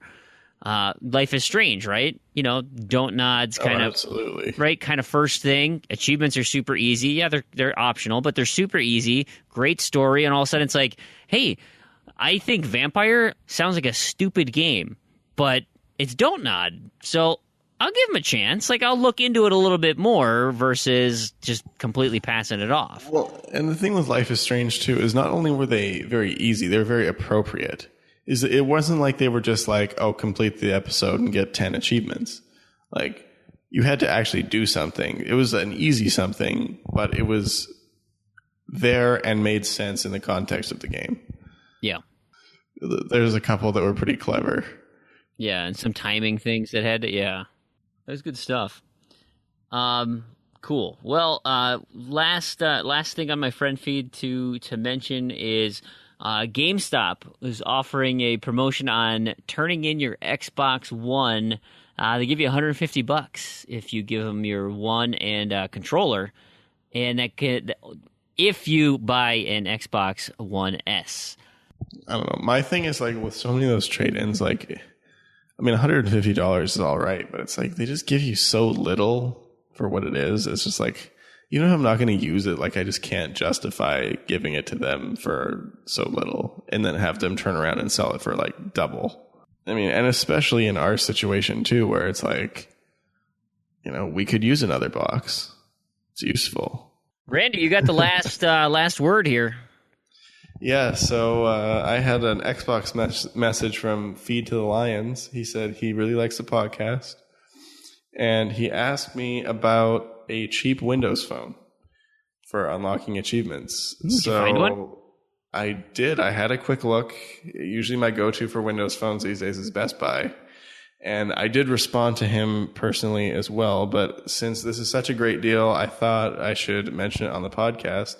Is currently Best Buy in the US has a Windows phone with 1 gig of RAM, which means it can play everything, for $25, no contract. That's pretty good. That's some cheap achievements. I mean, yeah, it's a horrible phone, but get free achievements. Yeah, who's buying it for the phone? Exactly. That's a steal. That's cheaper than my last one was on Black Friday. So it says it's on clearance, so I assume that price is there to stay until they're gone. So yeah, that'll probably be in the show notes, I think. Why not? Yeah, $25 for a Windows phone. I mean, that's awesome. That's dirt cheap. That's cheap. Yeah, no contract. You're all good to go. I like it. So, with listener feedback wrapped up, let's move into news for the week. A lot of things going on in the post E3 dust. Adam Boyes, he was Sony. He is an ex-Sony. Was he? What did he do at Sony? Anyway, he was the president of Publisher and Developer Relations, vice president of the Publisher and Developer Relations. So he said he was leaving Sony. He left, and that was the end of it. Well, we find out where he moved to, and it's kind of strange, but he is now the new CEO of Iron Galaxy, the studio that makes Killer Instinct. So he went from vice president. Must be doing all right. They must be doing just fine. So they pulled in a Sony exec to help run their Xbox studio. I like it. Is Iron Galaxy a second party studio? No, I don't think so. I think they're totally third party. Okay. Yeah, but they just happen to. As far as I know, unless exclusive. Unless that changed when they took on Killer Instinct, but they've done a number of other games as well, not exclusive to Xbox. So okay, gotcha. Yeah. Oh yeah, well, apparently they also had done the Arkham Knight PC port, which was a total failure. Wonderful. So there's that track record there. Well, Adam will keep him squared away. Well, it's okay. Killer Instinct is great, so that's all that matters to me. There you have it. The website This Gen Gaming went and did a comparison of the PlayStation Plus games and the games with gold, on how they kind of, what kind of offerings they were giving each month. So This Gen Gaming went through and added up the retail the retail cost of all these games. And so since January, January the 7th, so now including August would be 8 months of games with gold, Microsoft has given away $740 worth of games, essentially. Well, if you consider the overpriced digital marketplace regular price an accurate representation of what they're worth. Well, now that being said, I mean, so yeah, I'm that's sure true. Sony does the same thing, though. And that's just it, right? Yes, we can say that the price on the digital marketplace is obscene, and we wouldn't have paid that anyway, but you are comparing apples to apples because PlayStation does the same thing. Yeah. They have a hugely inflated digital marketplace, and they have only provided $400 worth of free content. Come on, Sony, you got to step it up. Step it up. Well, they got 43 million units shipped, so, I mean, maybe they just don't care anymore. They're so tired from printing money that they can't come out with new games. I guess my only problem is I know on the dashboard they're always like, oh, games with gold, you get $700 worth of free games a year.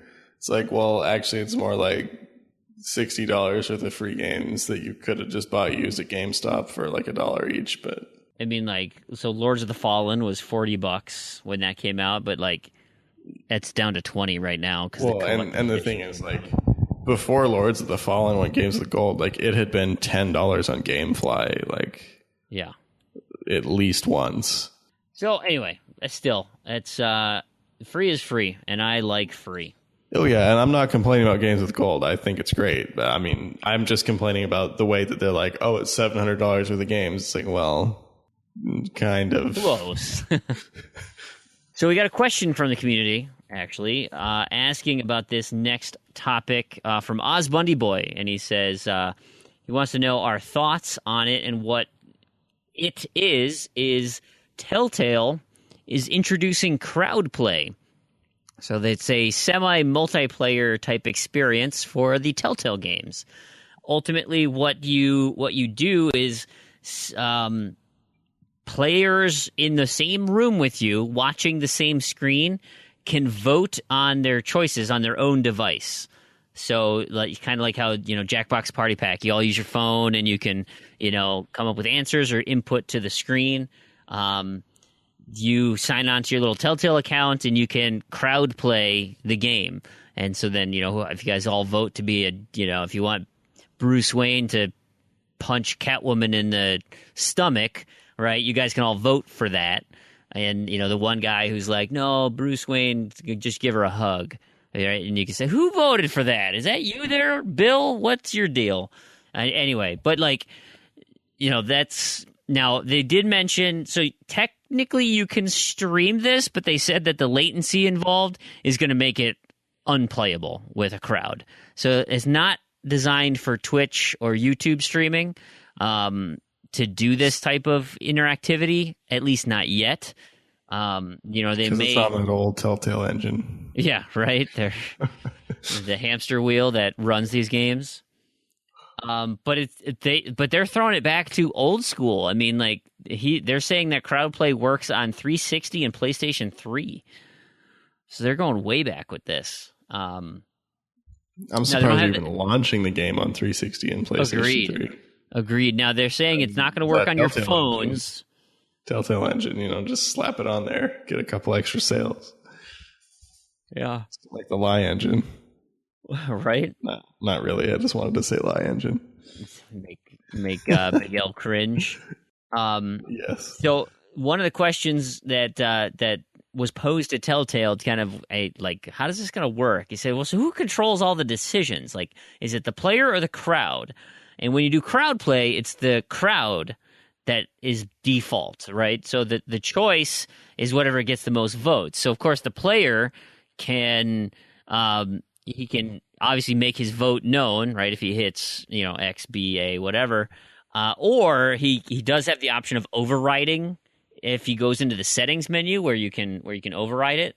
But this is kind of, I like the idea of being able to, because I think of Life is Strange, and I really want to play that game again with my wife. Like, I think she would enjoy how that story plays out. But if you don't have a controller in your hand and you are really immersing yourself because you actually have to physically push the controller to walk there or interact with things, you're really integrated in the experience, I'm not sure she's going to get out of that I got out of it. Yeah, it's, I don't know. The way I tell people to play Life is Strange now is like, it's a game where you just put on headphones and you tune everything out. It's just like BioShock. Like, it is a game that you have to play by yourself with headphones on, with no distractions. Like, that's when you're playing Life is Strange, that's what you're playing, and that's it. You're not doing anything else.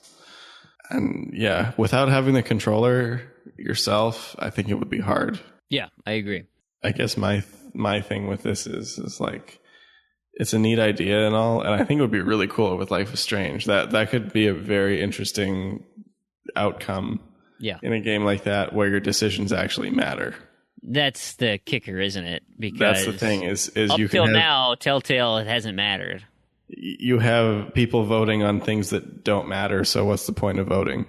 Yeah. Yeah. It's like, how do you want your character to shape up, right? And if you've got enough people being, going all over the place, it's like, well, Lee from The Walking Dead, he's just a schizophrenic right now because, Dylan over here and Josh can't figure this thing out, and Jeff and Sam, they took Dylan's phone so he couldn't vote. Just whatever. But again, then that kind of creates your own story. It's a different experience, but whatever. It's clever. I look forward to it. I think this is the right approach because again, it's an option you can turn on and off. So for Life is Strange, right? If I totally agree, play it by yourself, headphones on, enjoy it. But if you're with a crowd and you're like, oh, you guys should play this game with me. Like, this is really cool. And you can pull people in to have those experiences. Like, I like having, again, it's options. Give people options. How do you want your Batman to play out? Up here in August. That's launching real soon. How's Bruce Wayne going to handle this? And maybe Telltale's gotten better after, all the critical acclaim that Life is Strange has gotten, and, games where the choice feels like it has more gravity to it and does have more significant implications in your story. I think that goes a long way. Well, I think the thing is, too, especially for me, because I had played 0 Telltale games before I played Life is Strange. So I played Life is Strange first, that did that model.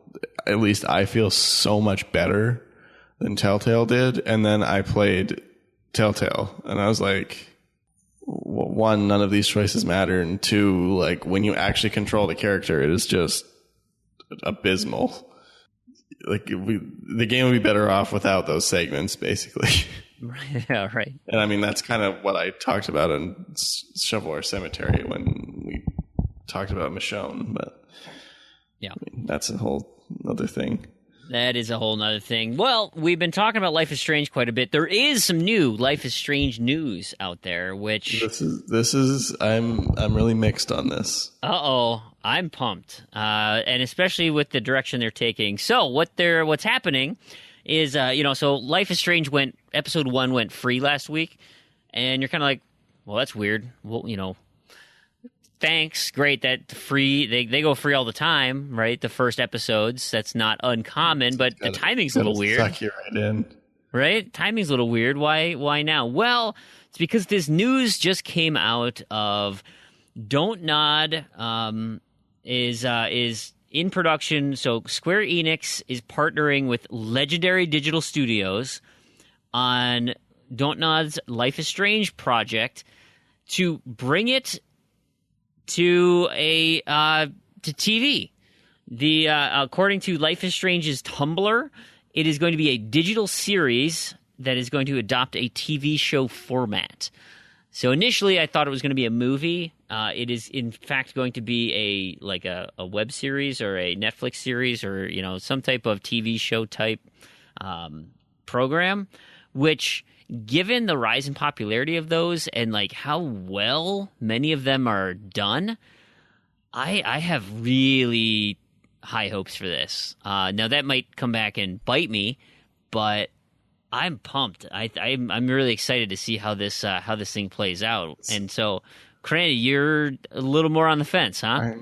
I'm mixed because, for one, I would absolutely love to see this kind of just reach more people with how good it is. But I feel like putting it in a TV show in a linear one story sense is not doing it justice. Because the whole point is it's dilemmas. Yeah. Dilemmas and dilemmas and dilemmas over and over again and exploring everything. And you can't do that in a TV show. Not in the same way. You can kind of do it, but just not like the interactive version does. Yeah, and that's kind of where I'm curious on how they're going to do it, because you start reading some of the quotes of Legendary's project overseer Corey Lehner and Greg Siegel of the production studio. Their quotes are, Life is Strange is one of those rare properties that combines incredibly developed characters and storylines with deeply engaging gameplay. It lends itself perfectly to live-action imaginings. We couldn't be more excited to partner with Square Enix, Don't Nod, and DJ2 to bring the world of Arcadia Bay to life in an exciting new way. Okay, well, what do you mean by, like, the world of Arcadia Bay in an exciting new way? Like, you're not going to tell the original story? Or you've got I think it's just like that it's coming to TV. It's the exciting way. And let me tell you what John Brook of the marketing guy at Square Enix, he says, we're proud and excited to be working alongside Legendary to realize a new version of Arcadia Bay and Blackwell Academy, complete with our rich cast of realistic, believable characters and memorable events. Well, so that sentence has both, right? New version of Arcadia Bay and Blackwell Academy, but they also reference memorable events. So things that had happened. Right? So yeah. I don't know. I mean, this really could go either way. Maybe it's the perspective of a different character. Could be. Prequel, baby. Rachel. Well, I'm not thinking prequel. I'm thinking the perspective of somebody that's not Max, that can't control time. That'd be interesting too. And you see these events playing out, but if you played the game, you know what's happening on the other side. Listen up, Randy. I love your idea. And Legendary has not yet announced a writer and director. Hey. Here's your chance. Hey, I'm looking for work. Let's do this. You're talking. We'll get them on the ZZ podcast. All right, we'll do Life is Strange. No, I think if that's the case, then I'm a little more excited for it, because I totally agree with you that good TV series like that have been lately in the last number of years just of such high quality. There are not all of them, obviously, but a number of them have been such high quality that I think it could turn out very well. I mean, I don't watch movies anymore because you cannot tell the type of story with the type of characters I want to see in 90 minutes to 2.5 hours. It can't be done. Exactly. And if it's more than 2.5 hours, it's too long. Bingo. Whereas, though, I don't have any problem watching 13 to 26 hours of a show broken up episodically over the course of 4 or 5 months. And because then you can explore the characters so deeply, you can carry a narrative through for so long and really build up all the nuances. And so having that as your medium allows so much more creative control and the ability to paint these just rich plots and tapestries of characters. It's just wonderful. And you don't have to, especially with Netflix, Amazon, HBO, premium type outlets where you are paying for that subscription or whatever, so it's not broken up by commercials either. Yeah. You get that makes the experience it so much straight better. through. Yeah. Well, and they can fund it. That's the thing too, is you have a lot of people paying for these shows now. Because before, like, now not condoning any kind of illegal activities, but like if I want to watch something Breaking Bad, what's stopping me from torrenting it? Okay, I can watch it on TV like once a week with commercials, or you can sit down and watch the whole thing with no commercials for free. Right. But that's illegal. We don't condone that. Now Netflix, whatever, $10 a month. Yeah, that's worth it. You get that instead of cable. Save like $40 a month. But I don't know what cable costs. I haven't had cable forever. Mine's expensive, so yeah, yeah. So do that instead. Okay, that's a fair price. You got a lot of people buying in. Now you can fund these great shows because you have this money coming in. That's a fair price that people are happy to pay for something good that can be commercial free because everyone's paying for it. Yeah, and you get. I mean, as we've seen, like a lot of the Netflix original series are really good. I think I've mentioned on the show before, but so I got to catch up on Walking Dead, and when I went to go do it, I was on season 5. I had 3 episodes left of season 5, and then I've recorded all of season 6, but my recordings got deleted, and so the last 3 episodes of season 5 were disappeared. And of course they're showing season 6, so there's nothing. I couldn't find it anywhere, and I was like, "Oh yeah, you can rent the episode for $3." I'm like, screw you! Like I'm not gonna pay you $10 to watch 3 episodes one time. Like I don't even buy the anyway. They finally came back. They had a marathon a week ago, and I recorded all 3 of them. So like I finally have an opportunity to finish that season off. But yeah, I don't have Netflix, and there's so many of these series like Daredevil and you gotta get Netflix. It's like $10 I know, a month. right? Cancel your cable and get that Netflix. It's the best thing ever. Well, I was just gonna try and steal from like my niece. It's like that works too. And like honestly, like she's in college she's still in college. She's gonna finish up, but when she wants to watch TV and I want to watch TV, not at the same time. Like she's got a life, I've got kids. I mean, there's very little overlap there. She's out having fun late at night, and I'm, her and her fiance, they can watch their late night TV. Just give me my, if it's got to be 1 a.m., it's got to be 6 p.m. I can work around it. Just give me free stuff. Now, see, the thing I'm wondering now, though, with this Life is Strange thing is, are we going to know which is the real ending? That's the question. What's canon? Exactly. I still got to go back and get the other ending. I still don't know. Tarragon wouldn't tell me what it is. Or was it you? Somebody wouldn't out on you. Somebody wouldn't tell me what it was.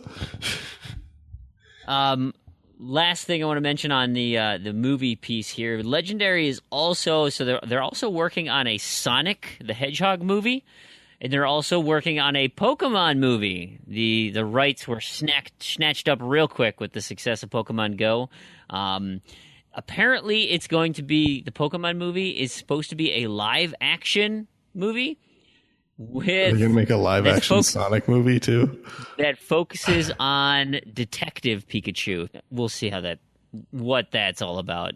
Speaking of Sonic, though, it was the 25th anniversary of Sonic and Team Sonic, and they announced a brand new Sonic game coming out in 2017. They also had that Sonic Mania. That's new, isn't it? That's that one actually looks good. 2D retro Sonic type action. But new Sonic game in 2017 it's supposed to come to all platforms. I know they have a Sonic Boom that's coming out for the 3DS this year. But brand new Sonic game. Well, I don't even think Team Sonic or Sonic Team makes Sonic Boom. No, I think that's all outsourced. Yeah. And from what I've heard, it is not good. I did not care for the artist renditions of what. Yeah, me neither. Because it like Knuckles, like this giant meathead. Yeah, I don't. Yeah, it was weird. Yeah. I've been a long-time fan of Sonic, but I can't get behind that. I haven't been able to get behind much with Sonic lately. been quite a while. If you like, so Sonic Generations, did you guys play that at all? No, but it's been on my list of games that I've been trying to find for a long time. So that one is actually pretty darn fun. And what it does, interestingly, is it pulls in all of the old games, and so you get bits of Sonic Adventure, you get bits of old school, Green Hill Zone, Chemical Plant Zone, all that stuff. And they have dual characters. You have 3-dimensional Sonic and 2-dimensional Sonic. And they perform like they did in their games, right? So like the homing attack in 3D, and you run through a 3D level. It's real fast, of course, and it's your traditional Sonic Adventure type game. Then you can flip over and play as 2-dimensional Sonic, where you've got beautifully rendered 2D, maps and stuff to run through. Very reminiscent of the old like Sega Genesis type games. With just real crisp graphics and stuff, and they're just great. And it's actually, level. They got to cherry pick the level design for the fun things, right? There's no, Big the Cat that you have to play, right? He's there, but you don't have to like do his stupid fishing game and stuff. I love Big the Cat, like as a character, but who's somebody like some really well-known voice actor does Big the Cat, and I feel like it's like Troy Baker is like Big the Cat. I'm gonna have to look him up. I'm just looking up right now. Yeah, it's either Nelson North or Troy Baker, but like one of those. I feel like one of those does Big the Cat. John St. John. John St. John. Oh, that's Duke Nukem. That's who it was. Yeah, it's also Big the Cat. Yeah, Big the Cat. That's right. I remember hearing that on the IGN interview that he had with Ryan McCaffrey, and he said he was Big the Cat. I'm like, Duke Nukem and Big the Cat. Oh, brilliant. Absolutely brilliant. Final piece of news is Remedy. We finally know one of the projects that Remedy is working on. Of course, they announced that they were going to try and do more projects more frequently, since they didn't want to, do one game every 5 years. Probably a little long on the development cycle. And so what we've been told now is that one of the projects is that they are creating a campaign for the next installment of the free-to-play shooter Crossfire, called Crossfire 2. Did you ever play Crossfire? Nope. I have no idea what this is. Yeah. So this is an Engadget article, and they say that in 2013, it raked in $1 billion in China alone.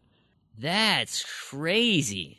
Not many people stateside play that, but Remedy's given a crack at the campaign. And if you got to imagine, if it's that many online players, like what does a single player campaign look like? I mean, it's like, I guess it's like Call of Duty, right? You just make up any sort of story, but people are there for the gunplay and the mechanics. Well, I mean, Titanfall 2, I guess. Yeah, I suppose. You just put a story on it. I think that story looks really cool. Generic war hero story and multiplayer. Yeah. Hey, I'm okay with that. So let's finish up this episode here. One of the big features we have, Knobs and Discos, our home for unobtainable and discontinued achievements. We have some news. Not good news, I'm afraid. Lord Chabello mentioned it on my friend feed. Of course, we all got the email. Yep. Disney Infinity servers, they're going down. And so we can put the email into the show notes if you haven't got it yet. The critical things to look at, they have shut down pretty much all of the non-console versions as far as purchases, right? No more. Windows 10 is still up and still has Windows purchases. But the PC and the Steam version of 3.0 is still, you can still make purchases on that. Oh, but, and the Windows 10 version of 3.0, you can make purchases too. Yep. So those, but as of today, everything else. So the rest of PC, Steam 2 of Steam version of Disney 2.0, iOS, Android, Amazon, Apple TV, gone. Now, September 30th this year is the next gateway. Those are going to be gone totally from phones. So iOS, Android, Amazon, you cannot get those in the app stores anymore. That's when that's coming down. The Steam versions will remain operational, but online services gone. And that is for both 2.0 and 3.0. Same with the Apple TV version will be out of the App Store and their connectivity gone. Then it goes to the next big one. Windows 8 and 10 on January 3rd of 2017, they're gone. And finally, March 3rd, 2017, pretty much the whole thing explodes. And that's the end of it. All Disney Infinity online services and community features for all versions will be discontinued. And so if you have any questions or anything, you can go to their website and look there for more detail, but that's the date. And keep in mind, too, there was somewhere in the email an earlier date for some of the upload and download content. So just have a look at that. And there are achievements that will be affected by that. Yeah, that is September 30th. The community content is still available up until that point, and you can download, upload, do all the things. And like Crandy said, those are the achievements that are tied to the community content. You have to download some title. You have to, upload your own ideas, link some things. And then the other achievements, too, are the ones with the online multiplayer component as well, because there are a number of those. Correct. I'm thinking the feats and things, like those will still probably work because they are in-game, and so you'll have a longer opportunity to play those. But, again, I'm getting nervous. It's hard to say. It's hard to say what's going to be affected and what's not. I don't think you have to get everything done by September 30th to be safe. You definitely have to get the online stuff taken care of. You may be able to do the meet up with friends, the all for one after September 30th, but there are, like Crandy said, specific ones about downloading and uploading, and those need to be taken care of as soon as possible. You have just over a month and a half. And keep in mind, those are 10-second achievements. So fast. Yeah, don't let those go past. Yeah. The whole game is relatively easy. The only kind of downside is that 3.0 has now got the stupid DLC packs that have achievements on them. But that's a huge bummer. We knew it was coming. I know we mentioned it at the beginning of the summer when they shut down the studio. It was only a matter of time. Thankfully, they gave us a nice window of opportunity to play with the content and get those achievements. But keep it in mind, guys. Don't miss out. Now, on some good news, I got a tweet that I saw from NBA Kirkland, who retweeted the Molasses Flood. If you're not familiar with that developer, they are the creators of the game The Flame in the Flood, which is a game I'm excited that I bought the last sale here, that rafting game. But here's their tweet. The Xbox patch just passed certification and should be going live over the next couple of days. Fixes a bunch of achievement bugs. Happy rafting. So I know NBA Kirkland was saying that I should have avoided buying the game until they fix the achievements. I knew I was going to want to play it, and it takes forever. I am glad that they're finally following through and fixing it. So hopefully, now again, it passed certification. We don't know if it's going to fix, but that's what they're addressing. So hopefully, those discontinued or unobtainable Flame in the Flood achievements will be there for the taking. I'm pumped. And that's some good news. We had some things that are being fixed. We also had 3 strange backwards compatibility titles mentioned. We had Boom Boom Rocket, Siberia, and something called Trigger Heart Exilica. That sounds like a JRPG. It's a shoot 'em up. Shoot 'em up. Really? Yeah. Interesting. The typical bullet hell style shoot 'em up. Yeah, because I'd never heard of it either, and then I looked it up. Do you own it? Is that on your list of it's not. Obscure games that you have? It's not. It must have been older. That's probably why I'd never heard of it. But all right, and finally, our last segment, we have the Zombie News Corner, and there's a new game coming out, a zombie-related game so it's from the developer Beat Shapers. Never heard of them before, but they have a game called #KillAllZombies. Now, that's important because the hashtag's important. Now, you will recall another hashtag game, #IDARB. And this indeed follows that same vein. So this is an isometric twin-stick shooter. And it's, dude in the middle, zombies hoarding him all over the place. And, standard twin-stick shooter. But it has Twitch integration. And so the hashtag part of it is while your friends are watching on Twitch, they can use the hashtags to influence what's happening on the game. Now, there's 3 game modes.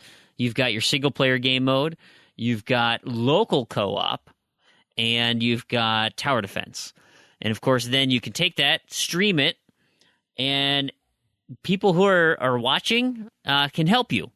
So, for instance, there is I don't remember what the hashtag is, but this thing comes up, says, "I want to believe," and a UFO comes down and just starts raining death on the zombies. There's one called the Terminator. I think it's #Terminator. Maybe it's a different hashtag, but that gives you this like giant minigun for a brief period of time as a power up, and you just start wrecking house with that. There's one that it's essentially digging a pit. I don't remember what that one's called either, but it makes like a donut-shaped chasm around you that zombies fall into and gives you a little bit of a respite in the middle there. It looks great. I mean, the graphics are a little kind of chintzy and whatnot, and it's supposed to be coming to Xbox One here in the near future. I mean, this article I'm reading from Hardcore Gamer, said it was coming out on July 28th, which is 2 days ago as of recording, and it was like in honor of it releasing, this is happening. It looks interesting. It's a zombie game, and there's lots of mayhem in it. Did you do the hash bombs and stuff, or you just do it for the achievements and not really play IDARB? I still haven't done IDARB. I haven't played it at all.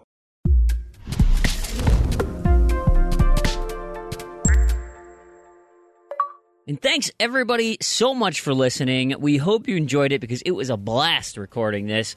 If you're out there listening to us and could help us out, we would so appreciate it if you could leave a review on your favorite podcast listening app. That helps us spread the word. It would be fantastic. Of course, we ask that you come and visit us over at our new forums. We'll send out a link this week to all of the wonderful, discourse that we'll have on our forums at Discourse. It'll be great. There's boosting sessions, contests, all sorts of fun stuff, and fellow like-minded gamers who enjoy the show and are a great bunch of guys and girls. So we appreciate that. We would love to see that community just flourish, because we know there's so many of you out there who enjoy talking about games with us and love the achievement part of it. So, can't wait to see you on the forums. We also have our website, z2z.com, where you can get the show and show notes, credits, of course, links to things that we've discussed in the show. You can also contact us at Twitter. That's at Z2Z, ZEDTOZED, or email directly, contact@z2z.com. We also still have that leaderboard set up. That's where you got the news about the forums. That's where you get news about contests, any other things that we can mass blast to everybody out there. So you should sign up at thetrueachievements.com, or, like I said, come visit us on our forums. I want to give a quick shout-out to all the sites that have made achievement hunting a reality and this podcast possible. We got a lot of help this week from TrueAchievements.com, Kotaku, Niantic, Valve, Telltale, Iron Galaxy, Bungie, Remedy, Legendary Digital Studios, Game Informer, IGN, Engadget, and all the other dedicated achievement sites that are out there. And of course, last but not least, Microsoft for providing the awesome Xbox console. So, on behalf of Nick, a.k.a. Weasel Pizza, and Randy, this has been Brandon. And to all of you achievement hunters and Gamerscore junkies out there, thank you so much for listening, and we'll catch you next episode.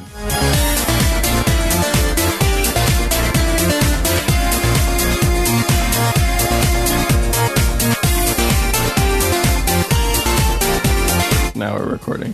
What were you saying when I was starting the recording? I was saying I can't believe you weren't recording all those gems. That was like Outtake City. Oh, yeah.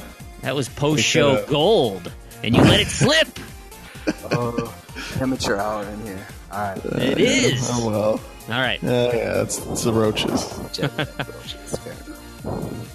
Oh, my. And you know, have you ever seen the movie Joe's Apartment?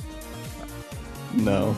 Okay. You should watch Joe's Apartment. That's your situation right now.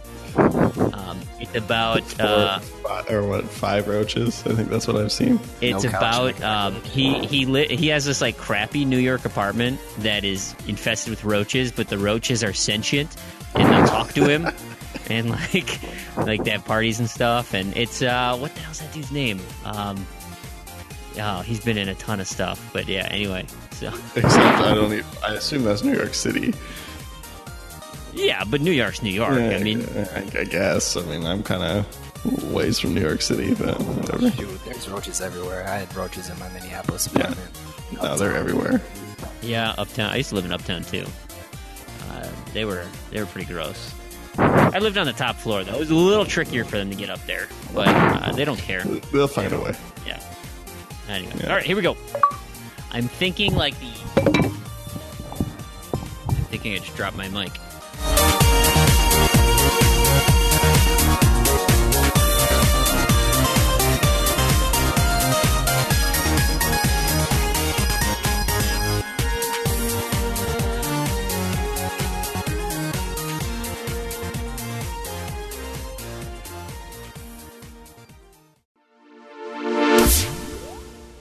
Okay, so we'll start with the news. We'll do Randy's bit of news right here. And I'll finish the rest of the news later. But then I'm going to go to bed. But Randy's got some thoughts. Tired and angry. So the first one, Randy, you called it. Idol gets added to Killer Instinct. That's pretty cool. He was on that list of the survey, and you're like, well, they're trying to trick us, right? The old, hey, look at what we got going on over here. It's like, oh, Idol season 4. Yep, and there he was. Season 3, there he is. Sneak. And that completes the entire classic Killer Instinct cast. So hopefully we'll see some new. Yeah. Okay. Yeah. Everyone that has been in a Killer Instinct game is now in Killer Instinct 2013. So that's pretty cool. Hopefully we'll see some new original characters that aren't just cameos, because I think they kind of do that too much, but I don't know. We'll see. I mean, people like it, I guess. Yeah. So now Rock Band. All right. Yeah. The next piece of news. Why don't you just? All right. You going to lay the foundation, or do you need me to lay the foundation? You can intro, and I'll stew. Just so. Harmonix went live on Twitch, and they essentially made an announcement for Rock Band Rivals. Okay. You'll have an opportunity to buy these expansion pieces, and there's some cost associated with it, and there's also achievements associated with it. Mm-hmm. So yeah, the cost $30. What does that get you? $30 gets you something that should have been in the game in the first place. It seems like it's going, like, they haven't really said anything. Like, from what I can find, there's no information on what Rivals is. They say online multiplayer is coming in November or December or whatever. But they didn't say it was free. So I think it's just online multiplayer you have to pay $30 for that has achievements. Okay. And then there's like some other stuff like Rock You Drama, some new story mode thing that no one cares about because all they want is multiplayer and practice mode. Yeah, $30 is absolutely outrageous with the way they handled the launch, the lack of content. Basically, Rock Band 4 had less content in it than Rock Band 1 did. And they charged full price and then some. And, well, I mean, compared to past release, I think it was slightly more expensive to buy the guitar in the band. And then they're like, oh, it's an evolving platform, but we're going to charge you for it. So then they're like, oh, here's hardcore mode or whatever it was called. Beast mode, not beast mode. I don't know. The one where the notes disappear. It was stupid and nobody cared about, nobody asked for, nobody wanted, nobody had fun with because it wasn't fun. Because it punishes you for doing well. Stupid mode that nobody wanted. And they're like, hey, you can have this. And then you're like, where's practice mode that's been in every game ever? You should just know how to play guitar at this point. Like, you don't need a visual cue. You can just mash on it. And it's not just that. It's like, the whole point of practice mode is you don't have to play the whole song. Even if you're not slowing it down, you can just pick the solo. You can keep playing the solo. You can slow down the solo to find the notes. It's stupid. And now they're charging $30, which, keep in mind, is half the price of the release price of $60 if you're buying the thing for something that should have been in the game in the first place. Right. And now $30. This is supposed to be. This is not a standalone, right?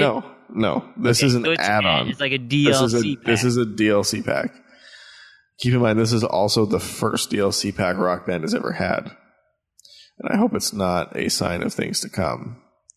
I really don't want to buy it, but it's Rock Band 4 is on my tag, and I've got achievements in it, so I'm unfortunately going to have to buy it. I know people will say, oh, no, you don't have to, but the way I play, I'm going to have to.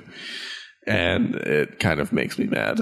So I might try and buy the disc used or something just so they don't get my money. Because Harmonix is dead to me. I had this conversation with, who was it I was talking in the chat? The Nighty, right? I think. In the Z2Z chat, we had a big thing about how Volition is dead to me and why they're dead to me, and Harmonix being dead to me also. Because it takes more than just releasing a bad game to be dead to me. It's kind of a special kind of hatred for a company, kind of like Comcast. It's like it's like a special like Comcast tier. Is that who you have out in New York now? No, that's who I had before. I've got Time Warner now. You'll hate them now. So far, I'll still hate Comcast more forever. So far, they've been better, but it's been like half a day, so we'll see. So I'm not pleased about this announcement. I'm not pleased that it has achievements. I'm not pleased that Harmonix is releasing this in this way, and the way that they've handled Rock Band 4 has been really, really bad in every single way. And it's, as I'm sure I've said on the podcast before, it is a game that I do very much regret buying on day one because it was so bad and it was so misleading up to launch that I felt kind of ripped off by Harmonix that I previously had a lot of respect for that was all immediately lost when Rock Band 4 was released. And now they're dead to me. So $30, that's a ton of money too. $30 is an expensive DLC. Like, what does that put the grand total for the game? Right? Because you got to, it's a huge discount now, but let's say you're buying a box with the guitar, with the loot. So for me, what I bought on day one, I bought the guitar and the game and the Legacy adapter. So Legacy adapter, I got the day one discount right, the dongle. for 10. So if you pre-ordered it, you got it for 10. So I was like, well, I don't really need it right now, but it was half off. I'm probably not going to get cheaper than that, and I wanted one anyway, so I bought it for 10. Then I bought the base game with the guitar that was a regular 120, and I got my 20% off with Gamers Club. So what's, I don't know, $100 or something. It's like $110 for the game, the guitar, and the adapter. And then now you slap $30 on top of that. That assumes you don't have any DLC, which I have. I mean, song DLC, the stuff that's actually good. I have, I don't know, hundreds, like probably more than $500 worth of DLC because I played Rock Band so much. Right. Way back. And because the set list was so lacking on Rock Band 4, that if you didn't have DLC, the game was even more terrible. So, because the set list was really weak. It was probably the weakest set list of any Rock Band game. In terms of song quality and number of songs. And that's kind of why I say Rock Band 4 has less content or just barely more content than Rock Band 1 did. And Rock Band 1 had a lot of problems too, but at least it was a solid effort, and this was just a rushed disaster. And then now they're slapping $30 more worth of DLC on it after their $1.5 million campaign to sell the game to port the game to PC. The game's finished. I don't understand why it's going to cost you that much money to port it to PC. I don't know how game development works, but it seems kind of outrageous. Yeah. I don't trust anything they're doing, and I think they're a terrible company now. So if you're listening, Harmonix, you're dead to me. When are you going to put together your... Like, I envision you now... I'm thinking Happy Gilmore with Steve Buscemi's character, where you're putting the red lipstick on, and you've got your list of companies. Wasn't that Billy Madison? Billy Madison, you're right. Yeah. And you've got Harmonix, you've got Volition, you just got these lists of... When do we get to see this list? When... Are you going to compile something so that we can actually... Are we exclusive to game companies, or are we talking like everything? Comcast, right? You just mentioned they're on the list. Okay. Let's put them all on there. Well, maybe that's a good idea. Maybe I'll make up that list of... Just Randy's salt list, and that these are the people that you will go out of your way to, make... Oh, Steam is way up there, too. There you go, We'll put that up there. I was going to say putting a big steaming pile somewhere, but Steam... This is a good thing. Remind me tomorrow when I'm not about to fall asleep, and I'll get it going. What are you going to do all day tomorrow, right? You don't have any stuff. Oh no, I got plenty to do. I got to clean. I'm going to go buy a car tomorrow. Do you even know how to drive? I do. I have a driver's license. I just don't like to drive. I got you. So I'm getting a Chevy Volt. Should be fun. Yeah. All right, Randy, we'll let you get to bed, and I will finish up the rest of the news. All right. Well, we will see you all next week.